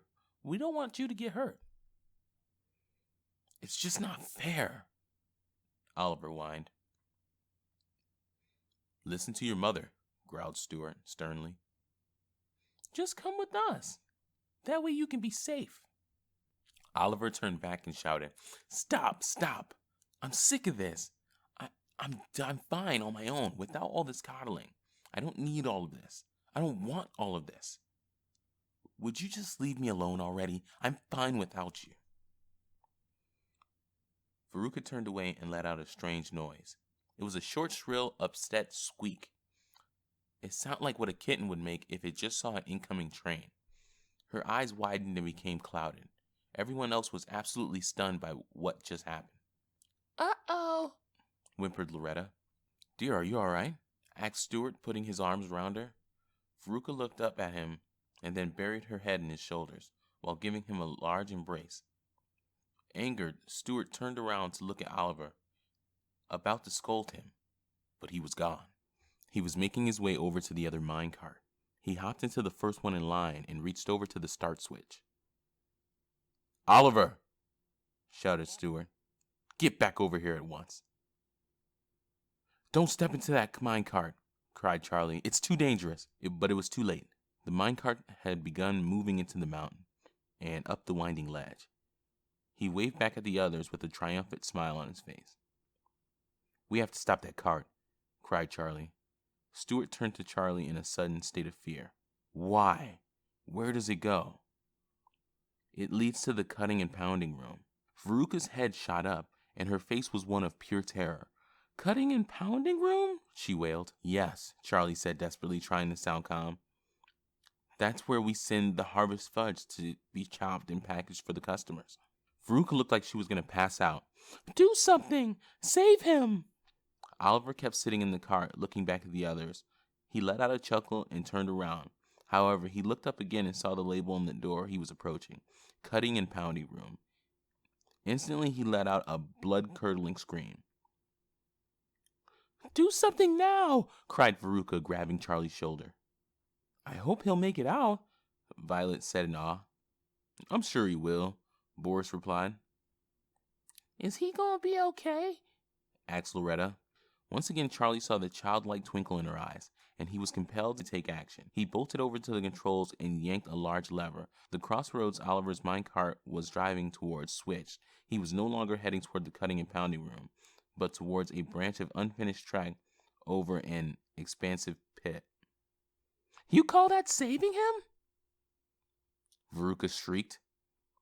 Our little boy's gonna fall into that pit.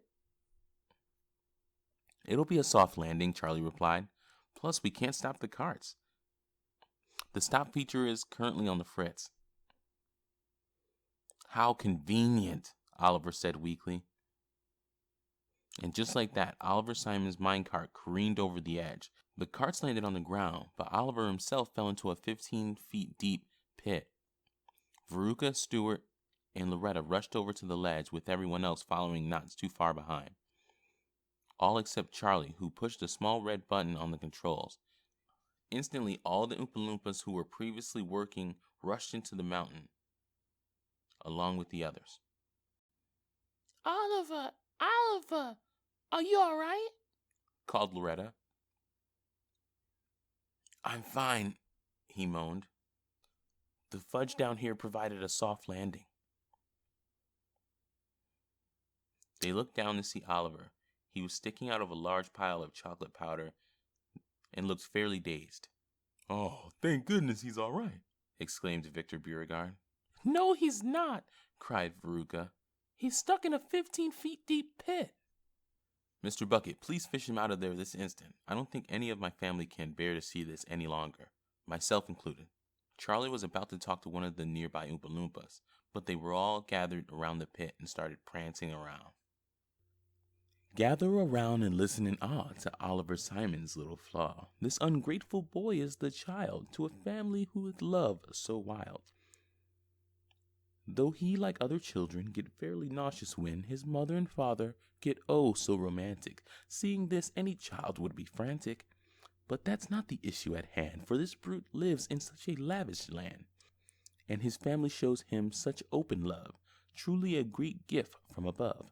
But this rotten heart turns it away, which brings his poor mother dismay. And now look at him, this vile twit has gone and gotten himself stuck in a pit, caked in a mass of powdered fudge.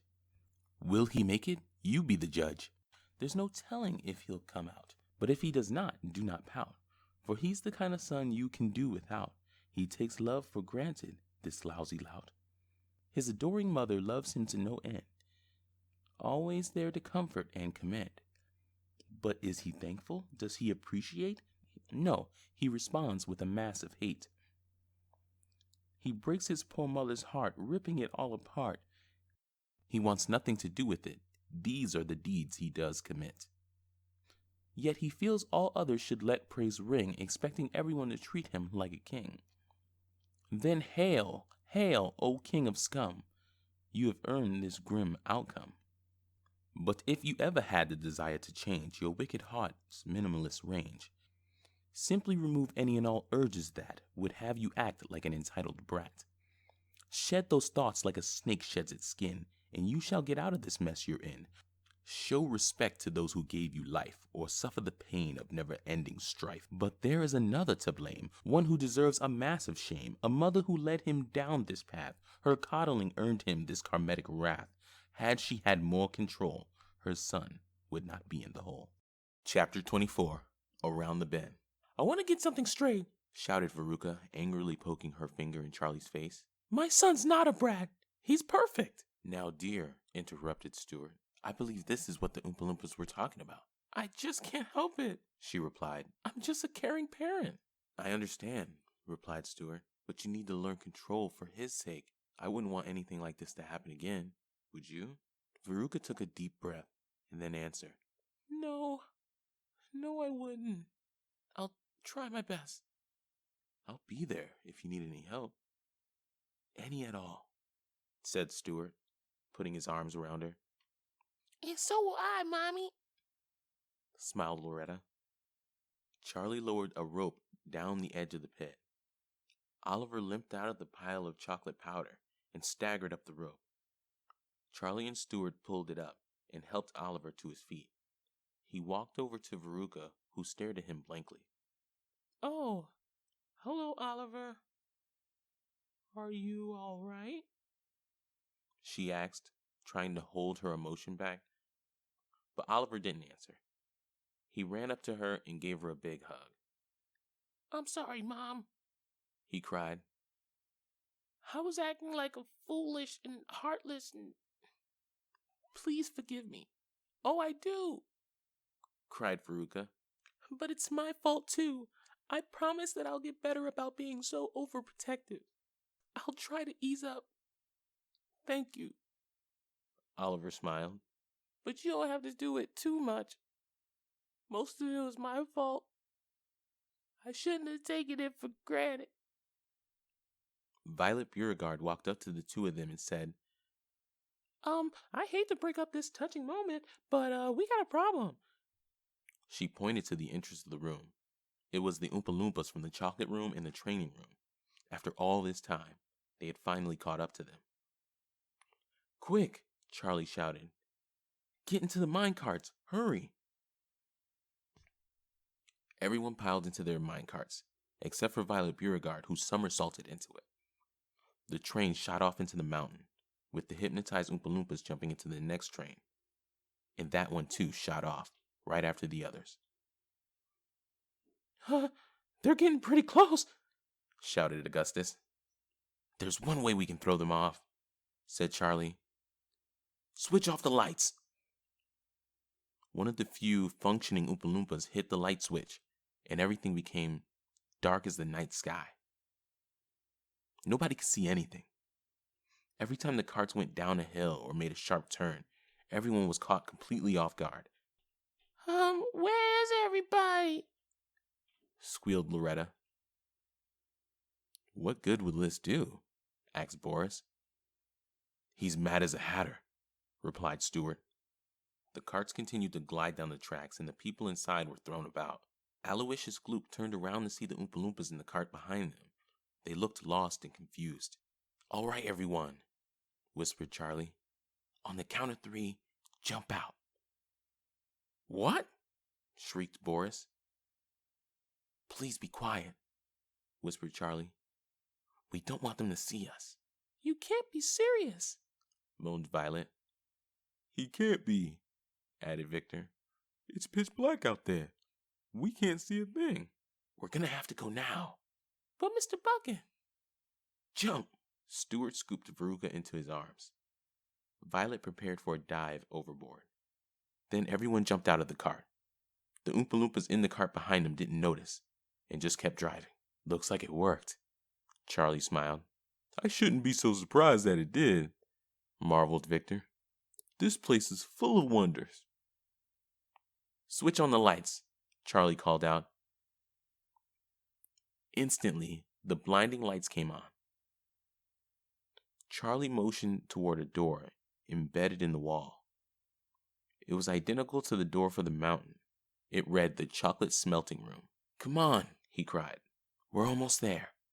We've almost put an end to Mike TV's little scheme." Chapter 25. Escaping the Great Glass Elevator. "I'm not so sure this is working, Mr. Wonka," Mrs. Bucket complained. "Give it a little more time," Mr. Wonka replied. "We've been waiting long enough," sighed Mr. Bucket. "I think I'm losing my mind." "I am too," agreed Mrs. Bucket. "We need to try something else." "I say we smash it," suggested Mr. Bucket. "No," cried Mr. Wonka. "Then we'll fall right through. Then we'd be a few Bucket and Wonka flavored smears all over the ground." "Well, we have to do something," cried Mrs. Bucket. No, Chirped Grandpa Joe. keep calm. I'm sure Mr. Wonka knows what he's talking about here. After all, this is his area of expertise. "It is," exclaimed Mr. Wonka. "Now just sit back and have a little faith in the flubber." Exactly. Grandpa Joe agreed. Come on, Flubber Bubber. Work your magic. Mr. Bucket and Mrs. Bucket rolled their eyes, then sat down. But as they did, the doors to the great glass elevator began steaming. "What's happening?" asked Mr. Bucket in awe. "It's working," cheered Mr. Wonka. The doors burst open, with the Flubberbubber now a series of black smudges on them, and everyone cheered. This is fantastic, squealed Grandpa Joe, but his eyes lowered with a sense of reality. But what are we going to do now? Mr. Wonka said nothing, but climbed partially out the doorway. He started tinkering and poking around on top. Nobody inside could see what he was doing. "What's he up to?" asked Mrs. Bucket. Something brilliant, I'm sure, marveled Grandpa Joe. Mr. Wonka hurried back in and rushed to grab one of the straps hanging from the ceiling. "What's happening?" asked Mr. Bucket. Mr. Wonka turned around to everyone and quickly muttered, "Hold on tight." Suddenly, the elevator shot off like a rocket, catching Grandpa Joe, Mr. Bucket, and Mrs. Bucket completely off guard. They all fell to the ground. "Don't just lie there," shouted Mr. Wonka. "The door is wide open. You could fall right out." Everyone else staggered to their feet and grabbed a strap. What did you do? Asked Mr. Bucket. Mr. Wonka smiled back. I tampered with the up and out feature. After all, this elevator needs its own power if it's going to fly on its own. Makes sense. Grandpa Joe nodded. Where are we going? Asked Mrs. Bucket. There's no telling, Mr. Wonka smirked. We're going to run the rails until something happens. What? Cried Mr. and Mrs. Bucket. There's nothing else I can do, explained Mr. Wonka. It was either that or jump. And given the whole smear scenario I explained, I think this would work better. The elevator jerked around and shot off in many different directions, each one disorienting everyone except for Mr. Wonka. They took a left, then a right, then they shot down, then they took a left, then they shot up, then they took a left, then they dropped down. Finally, the elevator slowed down and stopped in front of a doorway. The label over it read, Inventing Room. Mr. Wonka turned to the others and called out, All ashore that's going ashore. Everyone stepped out into the inventing room to see every single machine going haywire. The fritzing jawbreaker machine was spitting out jawbreakers all over the floor. The candy goop machine was squirting goop every which way, and everything else was either steaming or sparking or grinding or some other unpleasant function. Surrounding all this were a dozen Oompa-Loompas, all of which turned to Mr. Wonka, Mr. Bucket, Mrs. Bucket, and Grandpa Joe. I don't like the look of this, murmured Mr. Bucket. My factory, whimpered Mr. Wonka. What has that rotten man done to my factory? For the first time in ages, a sense of genuine sadness spread over Mr. Wonka's face. The skin under his eyes scrunched up. His lips began to quiver. Suddenly, all the Oompa-Loompas charged at them. They spent a good while being chased around by the Oompa-Loompas. Grandpa Joe was running around a row of steaming machines. Mr. Bucket was running along a set of rails while narrowly avoiding being doused with candy goop. Mrs. Bucket was crawling through a massive set of turbine-shaped devices. And Mr. Wonka was running all over the room. Eventually, Mr. Wonka reached into his pocket, and he pulled out yet another canister of flubber rubber. He pulled it out and threw it under the Oompa-Loompa's feet while whispering, I'm sorry. He then ran over to the others and called them over to the door. They followed him with the Oompa-Loompas not far behind. As Mr. Wonka was about to grab the doorknob, the Oompa-Loompas who were chasing him jumped out in front. What are we gonna do about this, Mr. Wonka? Asked Grandpa Joe. Just a moment. What did you do? Asked Mr. Bucket. Mr. Wonka turned to him and said, You two seem to really like that question. They kept inching back, but the Oompa-Loompas just kept getting closer and closer. And then suddenly, boom. The flubber bubber on the bottom of some Oompa-Loompas' feet went off. They all fell on their back, and then the others became disoriented. Hurry, shouted Mr. Wonka, opening the door. We need to go. We need to set things right. Everyone ran out, but before Mr. Wonka closed the door, he turned back and whispered, Everything will be okay. Chapter 26. Charlie's Choice. Charlie led the group into a hallway. It looked a lot like the other hallways, but this one was swarming with Oompa-Loompas. They were marching across the hallway and chanting some incomprehensible chant. They were clearly under Mike TV's hypnotic control. As the party made their way down, Mike TV's voice came in over the intercom. I know you're getting closer, he said shrilly. But if I were you, I would just turn back. But that's not saying much. I'm much smarter than the rest of you. But even so, just leave. It's not worth all this pain and fuss. And when I'm done, you won't want to be around to see what's left of the place. Aloysius Gloop's eyes narrowed as he growled, You won't get a chance to do anything else, you nasty chocolate-hating monster. Can't we go back to the cleaning room? Whined Oliver. I want to get this chocolate off my clothes. Charlie shushed him and then whispered, We'll swing back when we're done. He looked into the hallway and then motioned everyone to follow him into a secluded doorway. What's wrong, Mr. Bucket? Asked Loretta curiously. Do you see the Oompa-Loompas? He asked. Mike must have known we were coming. They'll never let us through. So are we just going to turn back? Asked Stuart. We can't do that, said Victor in shock. We can't just let this wondrous place suffer the wrath of that nefarious Mike TV. And we won't, assured Charlie. But now that those Oompa-Loompas are standing guard, it'll be a lot harder to get into the computer room. So what are we going to do? Inquired Violet, somewhat impatient. Well, Charlie answered, there's still one other choice. But it's not too nice to put it bluntly. We can either walk to the computer room through the hallway, most likely getting trounced by those Oompa-Loompas, or we could take a shortcut through the dark room. What's the dark room? Asked Boris. Charlie turned to him with an uneasy look on his face. Well, he explained, the dark room is where we put all the broken machines, or the ones that didn't work out. That doesn't sound so bad, smiled Victor. Actually, winced Charlie, it is. See, the machines were never deactivated, so there's tons of things in there that are highly unstable. Some machines kept functioning in harmful ways. Others kept sparking and shocking. And the rest, I'm not sure. I'm afraid those are our only two options. Is there any chocolate in there? Asked Aloysius. Not any that you'd want to eat, replied Charlie. It's all the kind I'd want to eat, chuckled Augustus. Can you hear yourselves? Asked Boris, annoyed. All this eating and gorging is just what got you in trouble earlier. And you, Dad, it happened twice to you, and you still didn't learn from your mistakes.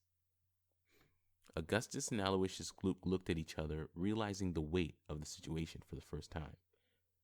They looked confused and slightly embarrassed. I don't think this is a good time for a revelation, sighed Violet Beauregard. She turned to Charlie and said, As for our choices, I don't think we can decide. She's right, said Oliver. You know the factory better than we would, so you'd make the best choice. Just make sure it's really the best choice, scoffed Veruca.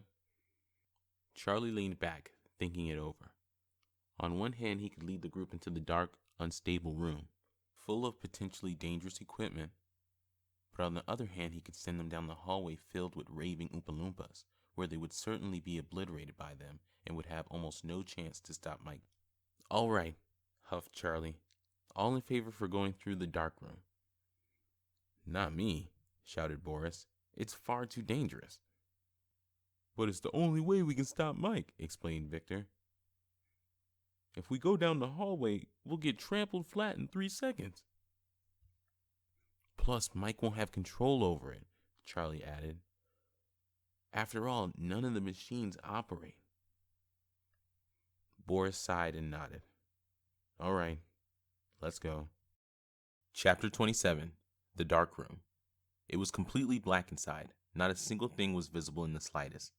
Every so often there'd be a flicker of electricity or a flash of light from a broken machine. There was a lot of sickly whirring and uncomfortable sounding pounds and buzzes that littered the air. It's even more ghastly than I imagined, thought Stuart. Well, everyone, said Charlie, trying to sound encouraging. Step in, but stay close by. If anyone got lost, it's unlikely they'd be found. Everyone cautiously stepped in, trying to see what was around them. The Simons joined hands, even Oliver, who did so with no hesitation. The group stumbled through, and the Beauregards kept each other in arm's length. Charlie kept a steady pace, wanting to get out quickly. Watch your step, warned Charlie. Each one of these machines is highly unstable and most unpredictable. And whatever you do, don't touch anything. Then why did you bring us in here? Scoffed Veruca. Charlie looked back and moaned. Please refer back to the previous reasons. Mr. Bucket, what's that smell? Asked Loretta. Everyone started sniffing the air, which smelled like the most disgusting smell imaginable. It was like a combination of garbage, burning rubber, char, vomit, skunk spray, unlaundered socks, and so many other vile odors. Oh, I think I'm gonna throw up, Veruca squealed. That never-rot chocolate always did have the worst smell when it went bad, Charlie moaned. But it's never rot, cried Oliver. And that's why it's here, panted Charlie. I think we need to move faster. But we already going so fast, Aloysius complained. Suddenly, something wrapped around his leg. It was almost like a tentacle, but it also felt bony and stiff. He let out a scream, and everyone turned to look in his direction. Something wrapped around my foot, he screamed. Charlie felt his way over to Aloysius and stomped around his foot. Eventually, whatever grabbed him slunk away. What was that? Wondered Oliver. Licorice snakes, answered Charlie. The problem with them is that they acted a little too much like real snakes. We figured that wouldn't go over well with the customers. You were right, gasped Aloysius. Now be careful around here, cried Charlie. I know we dumped the prototype for the candy gloop around here. It was quite delicious and fun, but also quite acidic. It could melt through a steel beam in seconds. A bright spark lit up the room, followed by a loud bang. I recognize that sound, grimaced Charlie. That's the clock caramel. What's the clock caramel? Asked Violet. It's a special type of caramel that changes shape and color every hour, Charlie answered. But what happened is that it would let out a massive bang and then explode into a fiery burst. Luckily, the Oompa-Loompa who tried it turned out all right, but now he has a certain disdain for new caramels. So what does that mean for us? Inquired Stuart. That means run, cried Charlie. He made a mad dash to the end of the room, and everyone followed the sound of his footsteps. Charlie opened the door, adding a bit of light into the room. With this, everyone was able to find their way out. Just as the last person left the dark room and slammed the door, a loud kaboom was heard. Is everyone all right? Charlie asked. You should really clean that room out, scoffed Veruca. Charlie looked up. That's a pretty good idea. What's going to happen to all those machines in there? Asked Victor. Did the clock caramels wipe them out? I would assume not, Charlie responded. They've absorbed so many hits from them that I'm sure one more fiery burst won't change much. Boris looked at the door across from him and read the label out loud. Computer room. We're here, he called out. Indeed we are, Boris, cried Charlie. Now hurry. There isn't much time. Charlie opened the door and the party rushed in, ready to face whatever came their way. Chapter 28. Taking Back the Factory. What they saw inside the computer room was Mike TV sitting in a leather chair, watching several computer monitors. Some had the swirl pattern on them, others had security camera footage on them, and the rest were tuned to an assortment of television channels. He didn't seem to be paying much attention to any of them. Also in the room was a series of Oompa-Loompas who appeared to be asleep while standing. What's wrong with them? Asked Victor. I think Mike TV ordered them to deactivate, Charlie answered. The group inched forward, trying to go undetected. However, the ground began to creak as they walked, which caught Mike TV's attention. He whipped his flat head around in shock and disgust. So you actually made it up here, he sneered. I'm surprised. That's not the only surprise you'll get today, Charlie beamed back. I don't like your tone, Mike said through his teeth. You shouldn't have come here. I'm just a few minutes away from obliterating this whole place. You should have taken my warning. We're not backing down, Mike, Charlie declared, sticking his chest out. There's nothing you can do to make us go back. We'll see, Mike sneered. He's right, added Victor. There's no chance in the world we're going to let you hurt this place any further than you already have. Everyone nodded in agreement. Mike TV glared at the group, but then Charlie lunged at him. Mike saw this and slunk away. That was a mistake, he growled. He reached for one of the buttons, but was tackled by Violet Beauregard, who did a triple flip in the air and landed on him. Get off of me, he cried. I don't think I will, Violet cackled. I'm quite comfortable where I am. After a bit of struggling, Mike slipped out from right under her. Victor ran up to him and tried to corner him, but Mike just let out a laugh. Do you really expect me to be scared of you? He roared. Your mother said it best. You're just weak and persnickety. Violet then stormed right up to Mike and gave him the dirtiest look she ever gave anyone in her life. You don't dare talk that way about my son, she bellowed. She then swept Mike's feet, but he grabbed her on the way down, causing her to fall down with him. Mike sprung right back up, not staying on the ground for more than a second. He looked up to see Victor, who was smiling back. I may not be athletic, he said, but I still got my own set of skills. He reached into his pocket and pulled out a folded up piece of paper. He cleared his throat and then read, Potatoes, potatoes, a truly beautiful food. Potatoes, potatoes, eat one, don't be rude. Stop! Oh my, stop! It's horrible! cried Mike, covering his ears. As he was, Violet shoved him into the control panel. Good job, Mom, cheered Victor. Hey, it was just as much me as it was you, Violet smiled back. You know, we make a pretty good team. Mike shot back up and looked over to the gloops who were walking over to the tower of computer screens. He slipped through the legs of the desk the control panel rested on and popped up right in front of them. Stand aside, Mike, demanded Augustus. I'm not moving, he replied. I'm not scared of you beastly blobs.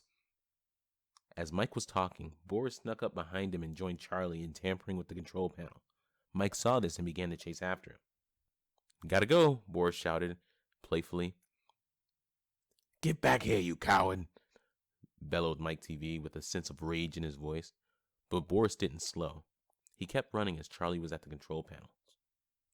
The beer guards and the Simons were standing by, originally watching the unresponsive Oompa-Loompas, but were now looking at Boris, and Augustus and Aloysius stared at Boris in amazement. How are you able to run around like this? Asked Augustus in awe. Boris smiled. This is one of the benefits of not overeating. But he wasn't looking where he was going, so he tripped and fell flat on his face. Mike TV jumped over to Boris and began to wrap his slithering fingers around Boris's neck. Suddenly, Loretta Simon walked up to Mike, distracting him. You're mean, Mr. TV, she scowled. Mike loosened his hands and whipped around to look at Loretta. He hunched over, his fingers splayed, and his arms raised high. If I were you, he sneered, I would back away. Seeing this, Veruca bolted over to Loretta and jumped in front of her. Stop, she cried. Get away from my little girl. Mike winced and approached Veruca, glaring down at her. Don't tell me what to do, he cried. I'm not gonna listen to some snobby, entitled, spoiled brat. You clearly haven't been paying attention, Veruca sneered back. I've changed considerably since then. Now back away from her. Such a shame, chirped Mike TV, raising a paper-like finger. You're beautiful. You could have lived such a full life. Suddenly, Stewart ran up to Mike TV and slammed him to the ground.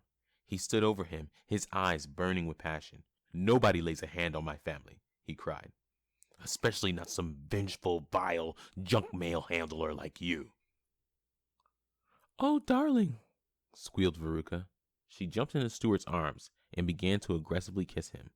As Mike began to get up, Oliver approached him. What are you gonna do, kid? Asked Mike TV. You don't even care about your family. Oliver shook his head. It's an attitude like that makes me want to shape up. Oliver was about to reach for Mike, but he managed to sneak away and run over to Charlie. Just a little more, muttered Charlie. He turned around, feeling Mike's icy stare. Why bother, Mike? He asked. Is it really worth all this? Just give up. It's not too late. You can live a happy life. Just forgive and forget. This kind of anger just weighs you down and makes things worse. The only thing you can do to heal is to let go. Mike looked back with a blank look, his eyes glazed over. I know that, he said. I know the only way to make it better is to let it go. And that's exactly what I plan to do. By destroying the factory, Wonka will pay. He reached for the controls, but Charlie held him back. He grabbed him, but Mike just smiled back. And just like that, he slipped out of Charlie's hands, as if he was coated in ice. He snuck around Charlie, but was quickly spotted. They both made a run for the controls, struggling against each other the whole while. While fighting Mike off, Charlie used all his might to reach over to the nearest control panel. His hand reached closer and closer till a red switch. Mike saw this, and his eyes widened with horror. Don't do it, he shrieked. Charlie turned back to Mike, let out a small laugh, and then said, Mike, I'm sorry, but this concludes your broadcast for today. He aggressively flicked the switch, and all the swirling patterns on the computers and televisions were gone in a blink of an eye. The Oompa-Loompas in the corner woke up, trying to get their bearings. Mike backed away from Charlie, his face beaming with terror. The rest of the guests looked at Charlie with somewhat confused looks on their faces. The room was motionless and still. No one dared to make a sound for a moment. Finally, Loretta called. What's happening, Mr. Bucket? Charlie took a deep breath, turned around, and said with a smile, Ladies and gentlemen, the factory is back in business. Chapter 29, The Downfall of Mike TV. Everyone in the room let out a hearty cheer. Veruca and Stuart hugged each other. Victor leaped into the air with joy, and the Oompa-Loompas began dancing with pure excitement now that they were no longer under Mike TV's control. After a fairly large amount of time of celebrating, Oliver cried, Mr. Bucket, Mike TV's gone. Charlie and the Oompa-Loompas turned to look. They saw Mike's flat, bending leg swinging out the door. Charlie's mouth flung open. Follow him!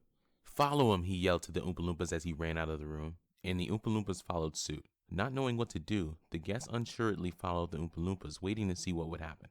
Mike ran out of the room, but saw the Oompa-Loompas in the hallway, the ones who were previously standing guard. And then they too chased after him. Mike ran down a series of hallways with Charlie and the Oompa-Loompas very close behind. Eventually, Mike was at a dead end. Panicked, he ran into the only room by him without reading the label. Charlie stopped the Oompa-Loompas and waited for the guests to catch up. All right, said Charlie.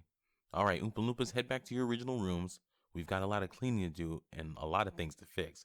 If we work hard and we work well, we could have everything fixed in about 2 weeks. And guests, stay towards the back of the room. Don't get involved, although I do appreciate the help. The Oompa-Loompas inside and I will take care of it. What room is this? Asked Boris.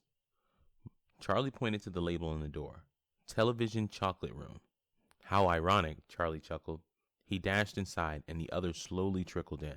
Mike was inside, realizing the mistake he made. He turned to run out, but saw Charlie and began breathing heavily.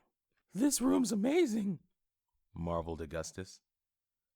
Why didn't we go here on the original tour? Charlie smirked a little and looked at Mike TV, who was looking highly uneasy as all the Oompa-Loompas dropped what they were doing and started walking towards him. It isn't fair, whined Mike TV. I was supposed to win. I was supposed to get my revenge. Charlie shook his head while chuckling. You can't always get what you want. Mike clenched his teeth. We'll see, he growled. He began to charge at Charlie, but one of the Oompa-Loompas tripped him, causing him to splat. Another Oompa-Loompa peeled Mike off the floor, and the other 6 who were there picked him up and began to carry him away. What's going on? Asked Boris. Yeah, what are they doing? Asked Oliver. Charlie's smile faded as he realized what was happening. He walked over to the wall, put on a pair of goggles, and turned to the others. You're going to want to put these on. Everyone ran over to the wall and put on their goggles. Charlie looked at them and said softly, Luckily, there's just enough for everyone. Everyone then turned their attention to Mike and the Oompa-Loompas. Mike looked back at the others and then realized what was happening. At that moment, he lost all control. He began to panic and struggle with all his might, but it was no use. The Oompa-Loompas plopped him on the podium, and then one pointed the camera his way as another ran up to a switch. Mike looked up in shock, his eyes clenched shut, not saying a word, and silently hoping the Oompa-Loompa would change his mind. But he didn't. The switch was pulled and a blinding light flashed. And just like that, Mike TV was gone. Right as this happened, Mr. Wonka, Grandpa Joe, Mr. Bucket, and Mrs. Bucket ran into the room. Oh, Charlie, cried Mrs. Bucket. Thank goodness you're safe. See, laughed Grandpa Joe. I told you he could take care of himself. Is the factory safe? Asked Mr. Wonka. The factory's ours again, smiled Charlie. Mr. Wonka cheered with a childlike joy and aggressively shook Charlie's hand. This is fantastic. I knew you could do it, Charlie. I really did. I never lost faith in you, my good man. Not for a second. Suddenly his smile dimmed slightly. Wait, he gulped. What happened to Mike TV? Charlie pointed up and said, I believe the Oompa-Loompas sent him flying over our heads in a million teeny pieces. Mr. Wonka regained the smile he had a moment ago. Mr. Bucket! Mr. Bucket! Cried Oliver. Something's happening to the TV. Everyone swarmed over to the TV except the Oompa-Loompas, who resumed their work as if nothing happened. I hope this works out, said Charlie, suddenly worried. We've had this issue lately where some or none of the pieces make it over, and I don't think his recent additions to the factory will help, added Mr. Wonka. This is beginning to sound quite morbid, Stuart chimed in. I agree, nodded Veruca. I have a bad feeling about this. I don't see anything, said Mr. Bucket. How long does it usually take? Asked Augustus. He should be there by now, Charlie answered. I don't think he made it over, moaned Boris, looking very worried. Wait, cried Grandpa Joe. I think I see something. See? Right there. There's a little flicker. There he is, cried Victor. But where's his head? Dear Lord, cried Mr. Wonka. He's headless. Did he get lost? Asked Loretta. I sure wouldn't want to be him right now, huffed Aloysius. Hold on. There it is. It's back, shouted Mrs. Bucket. It looks like everything made it back over. Indeed, there was Mike standing in the television, standing only 7 inches tall and no wider than a toothpick. What have you done? He wailed. You let it happen to me again. If you thought I was going to sue you before, just wait till I get out. We'd better get him out, cried Charlie. He then turned to Victor. Reach in and pull him out. I can do that? Asked Victor. Charlie nodded with a smile. Then Victor stuck his hand into the television as the rest of the guests stared on in disbelief. Victor grabbed Mike and pulled him out. What happened to him? He asked. He was sent by television, Mr. Wonka answered. And you know how the television can make a fully grown man appear to be a few inches tall? Well, that's exactly what happened to him. Fix me this instant, cried the tiny voice of Mike TV. Stretch me back to normal now. Then there'd be nothing left, cried Grandpa Joe. Exactly, agreed Charlie. If we'd stretch you again, you'd just disappear. You mean I'm stuck like this forever? Squealed Mike. I'm afraid so, said Charlie. Enraged, Mike chopped on Victor's hand. Yow! He bit me! Mr. Wonka plucked Mike from Victor's hand and held him with 2 fingers as the Oompa-Loompas began to gather in the center of the room. Why did you put me through that if you knew it was irreversible? Shrieked Mike. Have you been paying attention to what you've done? Asked Mr. Bucket. Mrs. Bucket put her hand on her forehead and sighed. This is why you don't let your children control the television. You shouldn't be surprised at his behavior, laughed Mr. Wonka. After all, we've always thought little of him. That's not funny, roared Mike TV. He's got quite the short temper. Knock it off. Calm down. Don't short circuit. Stop it this instant. You'll really need to grow up. I'm warning you. And just out of curiosity, do you have to look up to see down? Mike just glared back. All right, said Mr. Wonka. We'll see if there's anything we can do to get you back to size. Mr. Wonka turned to one of the nearby Oompa-Loompas and tossed Mike over to him. See what you can do with this, he called bluntly. One of the Oompa-Loompas caught him, and the others began prancing around the room, preparing to sing their song. Only this time, they didn't look excited or happy. Instead, they looked angry. Their voices sounded enraged, and everyone exchanged uncomfortable glances as the song began. There is one more lesson to be learned. The deeds of the day must be overturned. Involving people, there's a cardinal rule, which certainly applies to this repulsive fool.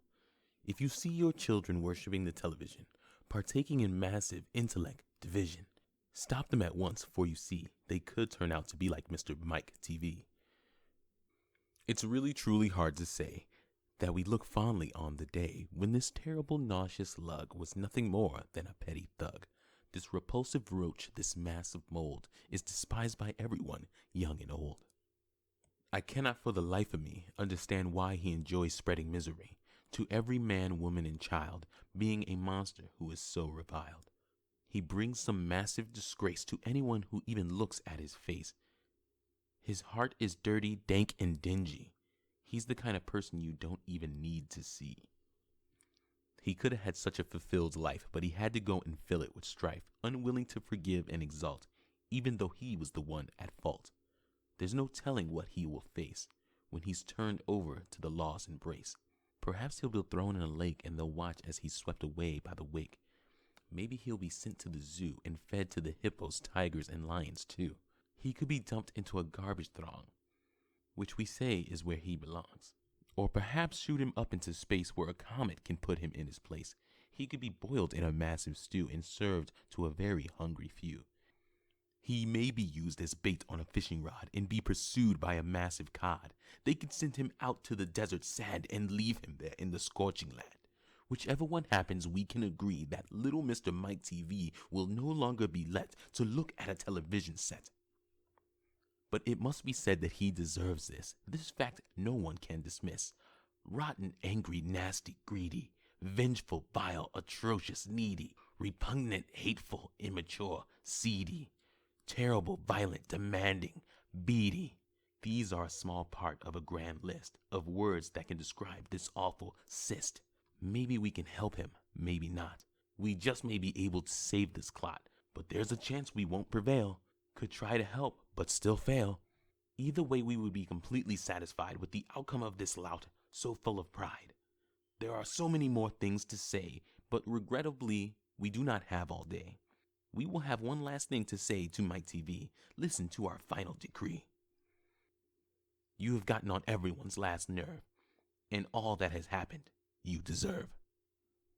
The two Oompa-Loompas carried Mike out, leaving an uncomfortable feeling in the room. Chapter 30, After the Dilemma. I'm glad that's finally over, sighed Charlie as he left the room. Mr. Wonka, Mr. Bucket, Mrs. Bucket, and Grandpa Joe made their way over to the glass elevator, and the guests put their glasses away and met them in the hallway. I do hope that dreadful Mike TV gets what's coming to him, said Veruca in a huff. I have the suspicion that he will, sneered Oliver. Charlie turned to them and said, Thank you all so very much for helping out. I couldn't have done it without you. You're very welcome. Charlie's smile faded. Well, he said in a huff, I guess this shows that I'm not ready to run the factory on my own after all. What do you mean? Asked Veruca. Ever since I took over the factory, I wanted to be just like Wonka, Charlie explained. And if this was anything to go by, I still have a long way to go. Oh, don't talk like that, cried Victor. You may not be just like Mr. Wonka, but you don't have to be. And that's because you're not Mr. Wonka. You're Mr. Bucket. You got your own ways, your own style. You don't have to be someone else, because the best person you can be is you. As cheesy as it is, sneered Violet, it's actually true. Yeah, said Charlie, starting to brighten up. But I'm the one who let Mike TV take control. Huh, you couldn't have known that, exclaimed Augustus Gloop. Yeah, it's not your fault, Loretta added. Don't you see, Mr. Bucket? Continued Victor Beauregard. You're a success after all. Charlie beamed with joy. These words were like music to his ears. He felt like he could walk on air. After all this time, his insecurities had been washed away. He just couldn't hold back that triumphant gleam in his eyes. What's going to happen now? Aloysius Gloop asked. I suppose we can continue the tour, Charlie suggested. Although the rooms will be a bit tarnished because of Mike's tampering. But I'd understand if you were all tired. I am, said Veruca. And I, for one, could really use some rest, she continued, looking at Stuart intently. I'd like to see more, shouted Loretta. I would too, Oliver agreed. I want to stay too, shouted Victor. Us too, shouted the Gloops. Everyone else nodded in agreement. Even Veruca changed her mind. Glad to hear it, he shouted. Now on we go. Charlie kept his promise to Oliver and stopped by the cleaning room first. Then he took the group to where the exploding sweets were made. They then went to the chocolate room again, and luckily Augustus and Aloysius' group refrained from drinking out of the chocolate river. After that, they made their way to the candy ballroom, where they made sports balls that could be eaten as well. When they were done there, they paid a visit to the room where the glow-in-the-dark butterscotch was made. Next, he took them to the room where the chocolate cows were milked, so they could get chocolate milk. They also saw the room with the marshmallows that act like sponges. Then many more rooms after that. All the rooms they saw had some damage done to them, but nobody seemed to mind. After all this time, the Wonka Chocolate Factory was having a successful tour. Chapter 31. Everyone Goes Home. After a long day of seeing the factory, it was time for the tour to be concluded. As the sun was setting, Charlie and Mr. Wonka were standing outside by the front door. There was still an enormous crowd of people at the gates, hoping to get inside. There were 4 limousines and 1 police car nearby. First, Mr. Bucket and Mrs. Bucket came out of the factory, wheeling a gurney, and strapped to it was Marvelda Staunch, completely clear of boils. But while being wheeled out, she was laughing hysterically. "Oh, good, she's all right," cheered Charlie. But wait, why is she laughing so hard? In fact, why is she laughing at all? Mr. Wonka turned to Charlie and smiled. Have you ever heard the phrase, laughter is the best medicine? Well, 1 tiny dose of Wonka's laughing juice and her skin cleared right up. Her uncontrollable laughter burst every boil on her body. Unfortunately, given that she hasn't laughed in some time, I believe all of that being stored up inside her just got pushed out. So she may be like this for a little while, but that's not bad. She could use some levity. Marvelda was wheeled into one of the limousines, and it drove away. Seconds later, Grandpa Joe came out of the factory carrying a jar, and inside it was Mike TV. Look at him, cried Charlie. He's still tiny. But wait, he's not flat anymore. I guess we were able to fix something, Mr. Wonka responded. Although with that man, there's far, far, far more to fix. How did they fix that, Mr. Wonka? Easy. They just popped some flubber bubbler into him, and bam, 3-dimensional once again. And that's why it should never be eaten. It may have fixed him as he was flat, but imagine if a normal person would have ate it. It would have been messy, to say the least. Grandpa Joe reached through the gates and gave the jar to the police officer. The officer put the jar in the back seat and then drove away. After that, Grandpa Joe walked over to the door and opened it for the Simons. They all looked very happy, especially Loretta. That was so much fun, she cheered. It certainly was, smiled Oliver. And Mom, I meant what I said back there. I will do my absolute best to show a lot more respect. Thank you, Veruca smiled. Then she turned to Stuart. I'm so happy you could be here for this. So am I, dear. He smiled and hugged her. The Simons walked up to Charlie as Mr. Wonka stepped to the front door. Glad to see you had a great time, Charlie beamed. And to think my work was going to keep me away from this, said Stuart.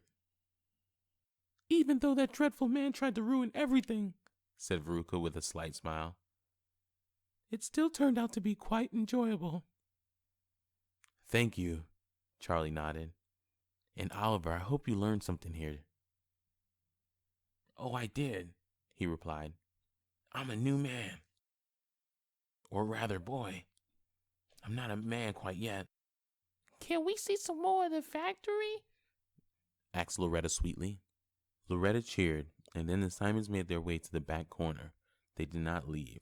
They just talked amongst themselves. The Gloops exited the factory shortly after. Aloysius and I have been talking, chirped Augustus, and we were thinking, maybe you're onto something with this whole self-control thing. We want to be like you, Aloysius added. I'm flattered, chuckled Boris. But it's not that simple. You're gonna have to eat less and exercise more. Exercise? Are you crazy? Aloysius shrieked. No, Aloysius, calm down. Augustus scolded. That's just the insane thinking we need to get better. The Gloops then walked over to Charlie. I do hope you enjoyed yourselves, cried Charlie. Oh, we did. Yeah, I love candy. And it was very informative, beamed Boris. Charlie let out a small chuckle. One of those answers is not like the other. And I'm glad to say my father and brother agreed to finally learn from their mistakes, Boris cheered. I'm glad to hear it, cried Charlie, patting Boris on the back. The Gloops joined the Simons toward the back as the Beauregards exited the factory. Victor was skipping and Violet was somersaulting. Do you really mean it? Asked Victor. I do, replied Violet. Starting now, I'll start respecting your interests a lot more. I'd still like if you do an occasional sport, but I'm fine with you doing what you really love. Wow. I've been waiting for this day to come. Hey, if you're not busy next week, I believe there's an art fair we could go to. Charlie ran up to the Beauregard, smiling from ear to ear. It looks like you two have worked everything out. We sure did, cried Violet Beauregard. And I must say this tour was far better than the last one. Thank you, Charlie responded.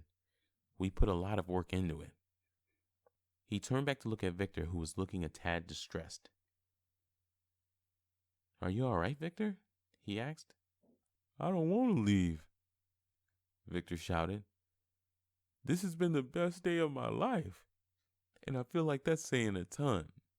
Even facing Mike TV was a blast. This factory is heaven on earth. It's something out of a fairy tale. I'm happy to hear you enjoyed it so much, Charlie smiled. And don't worry, every time you enjoy a Wonka product, we'll be here in your heart. The memory of this day cannot die. It'll always be there. I don't want to sound ungrateful, Mr. Bucket, Victor replied with a few tears welling up. But that's just not good enough for me. I just don't want to say goodbye. Violet walked Victor over to the Glumps and the Simons as a thought went through Charlie's head. Maybe you don't have to.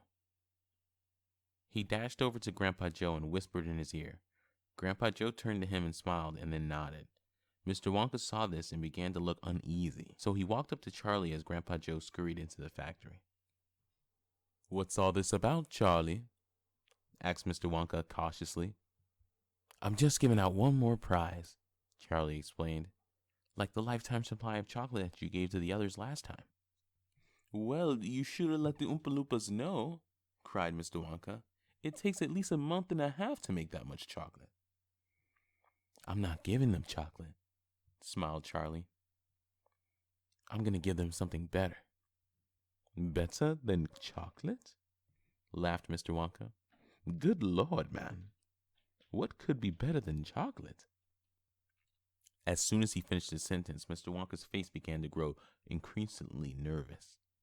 Right then and there, he realized what was happening. You're not seriously considering this. But I am, refuted Charlie. These people have really changed. Well, most of them have. And today was really something special. And I know I'm not the only one who wouldn't mind doing it again. Plus, if the time ever came up to pick out a successor like you did, I think that Victor Beauregard would be a decent choice. Mr. Wonka was about to say more, but Grandpa Joe came back out carrying 3 pieces of paper and a pen. Charlie took the pen and signed the bottom of each paper. You're agreeing to this too? Mr. Wonka cringed. I don't see the harm. Grandpa Joe smiled. Come now, Charlie. Sighed Mr. Wonka. You're looking at this through the eyes of a child. Charlie turned to Mr. Wonka and said with a smile, sometimes that's just what you have to do. And I think you'd know most of all, Mr. Wonka. Mr. Wonka gave a small nod as Charlie ran over to the families. Wait just a moment, he shouted. Everyone turned to look at him, and he handed each of the families one of the papers. "What's this?" asked Veruca. "Yeah, it looks like a copy of the invitation," replied Violet. It's not just an invitation, cried Charlie, but it's the invitation that never ends. Just as the golden ticket allowed you to stop by the factory for whatever treats you desired, which nobody acted on, these invitations will allow you to see the factory whenever you want. Just show the signatures to the front gate and you'll be allowed to visit the factory again. Just so long as you don't give any of these away to anyone and don't let anyone who wasn't here today come. Except, of course, if there are more children who are added to the family. Victor's face stretched into an enormous smile, the biggest one imaginable. So we can just come whenever we want? Of course, cried Charlie. Just so long as you're able to pay for your own travel here. The families looked at each other with excitement and then whispered amongst themselves. Well, everyone, Charlie continued, it's been an extraordinary day, and I hope to see you again soon. The family smiled back and gave their goodbyes. With that, they exited the gates, entered the limousines, as Charlie and Grandpa Joe waved goodbye. Chapter 32, Mr. Wonka's Departure. Later that evening, Charlie was in the inventing room, helping the Oompa-Loompas tinker with damaged machines. He cleaned, he welded, he screwed, he hammered, and much more. He had been there for quite a while, but suddenly, Mr. Wonka entered the room. Do you mind if I join in the fun? He called out. Not at all, cried Charlie. We could really use some help. And I believe I have just what you've been looking for, Mr. Wonka called out. He joined Charlie by a towering, shiny, crescent-shaped machine, which was covered in sticky pink slime. You know, it's not quite as bad as I remembered, chuckled Mr. Wonka, quite uncomfortably. I guess it just looked a lot worse when it actually happened. I suppose so, said Charlie. Here, grab a sponge and help clean off the candy goop off the cherry-flavored bubble machine. Mr. Wonka obliged and began cleaning. Things were quiet for a few moments. Then Mr. Wonka turned to Charlie and said, I'm very proud of you, Charlie. You did very well today. Thank you, said Charlie, hardly looking back. It took great spirit of initiative to do it, continued Mr. Wonka. And extraordinary courage at that. I'm glad I could help, beamed Charlie. And I'm happy to have tried, replied Mr. Wonka, laughing. So what was it like, taking him on like that? It was fantastic, but it was also a little scary, Charlie smiled. I can imagine, chuckled Mr. Wonka. I just couldn't let him win, Charlie explained. When Mike threatened to destroy the entire factory, I had this uncontrollable urge to protect it. I know how important this factory and its products are. Not just to me, not just to you, but to everyone. These delicious miracles give joy to people all over the world. The kind of joy that no other candy can possibly come close to matching. So I couldn't just let him take it all away from everyone. I just couldn't. It was quiet for a while. Neither Charlie nor Mr. Wonka said a word. Finally, Mr. Wonka turned to Charlie and smiled. Charlie, do you know why I stayed around here so long? Because you wanted to keep making candy? Asked Charlie. Mr. Wonka shook his head. No, not at all. Well, yes, actually. Quite a bit, in fact. But that's not the only reason. You see, I decided to stay because I wanted to see if all the molding I did actually paid off. I wanted to see if you truly would be the perfect successor. I was waiting for that one sign, and I believe I found it. The way you stood up to Mike TV, the way you led everyone through the attacking factory, the way you stood up for what was right despite the risk. That right there made me realize that the time had come. You are ready. After all this time, you're finally ready. Charlie didn't know what to say. He was completely dumbfounded. He just kept looking at Mr. Wonka, his jaw trembling, his eyes staring back at him, not blinking. He stammered, struggling to even say that. Now, Mr. Wonka continued, I'll still be here in the factory. After all, I have nowhere else to go. But the production, the ideas, It'll all be you now. If you need me, you can come get me. But from here on, the candy will be 100% in your hands. That is, if you feel that you are ready. Charlie thought about this for a while. Was he really ready to completely take over? He thought about what Mr. Wonka said. He thought long and hard. Eventually, he blurted out, "Yes, I think I'm ready." "Glad to hear it," cried Mr. Wonka. "I'll break the news tomorrow." "I've got a lot of faith in you, Charlie. I really do." "I'm looking forward to it," he replied. "And I'm feeling confident, too. After all, I did learn from the best." He and Mr. Wonka smiled back at each other, and then they continued their work. Chapter 33. A New Era. Mr. Wonka was true to his word. Charlie was given complete control of the factory the next day and still possesses it to this day. He comes up with so many wonderful, fantastic, amazing candy miracles, bringing joy to all the people in the world. It's as though Mr. Wonka never let go of the reins, and everyone is happy with it. The children, the Oompa-Loompas, especially Charlie himself. He walks into work every day with an enormous smile spread across his face, and most days it stays there till the end.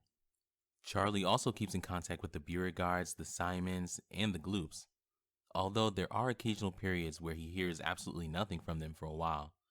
Every so often he'll think about Mike TV and wonder how he's doing, but he doesn't dare reach out to him though. Mr. Wonka lives in the factory, but he rarely ever contributes to new candies.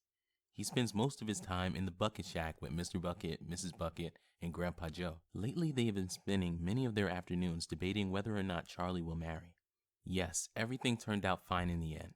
Despite all the trials along the way, the factory has been taken to new heights, and for Charlie, life has never been sweeter. This has been Charlie and the Grand Reunion, written by TAS Productions and read by Tafari Clark.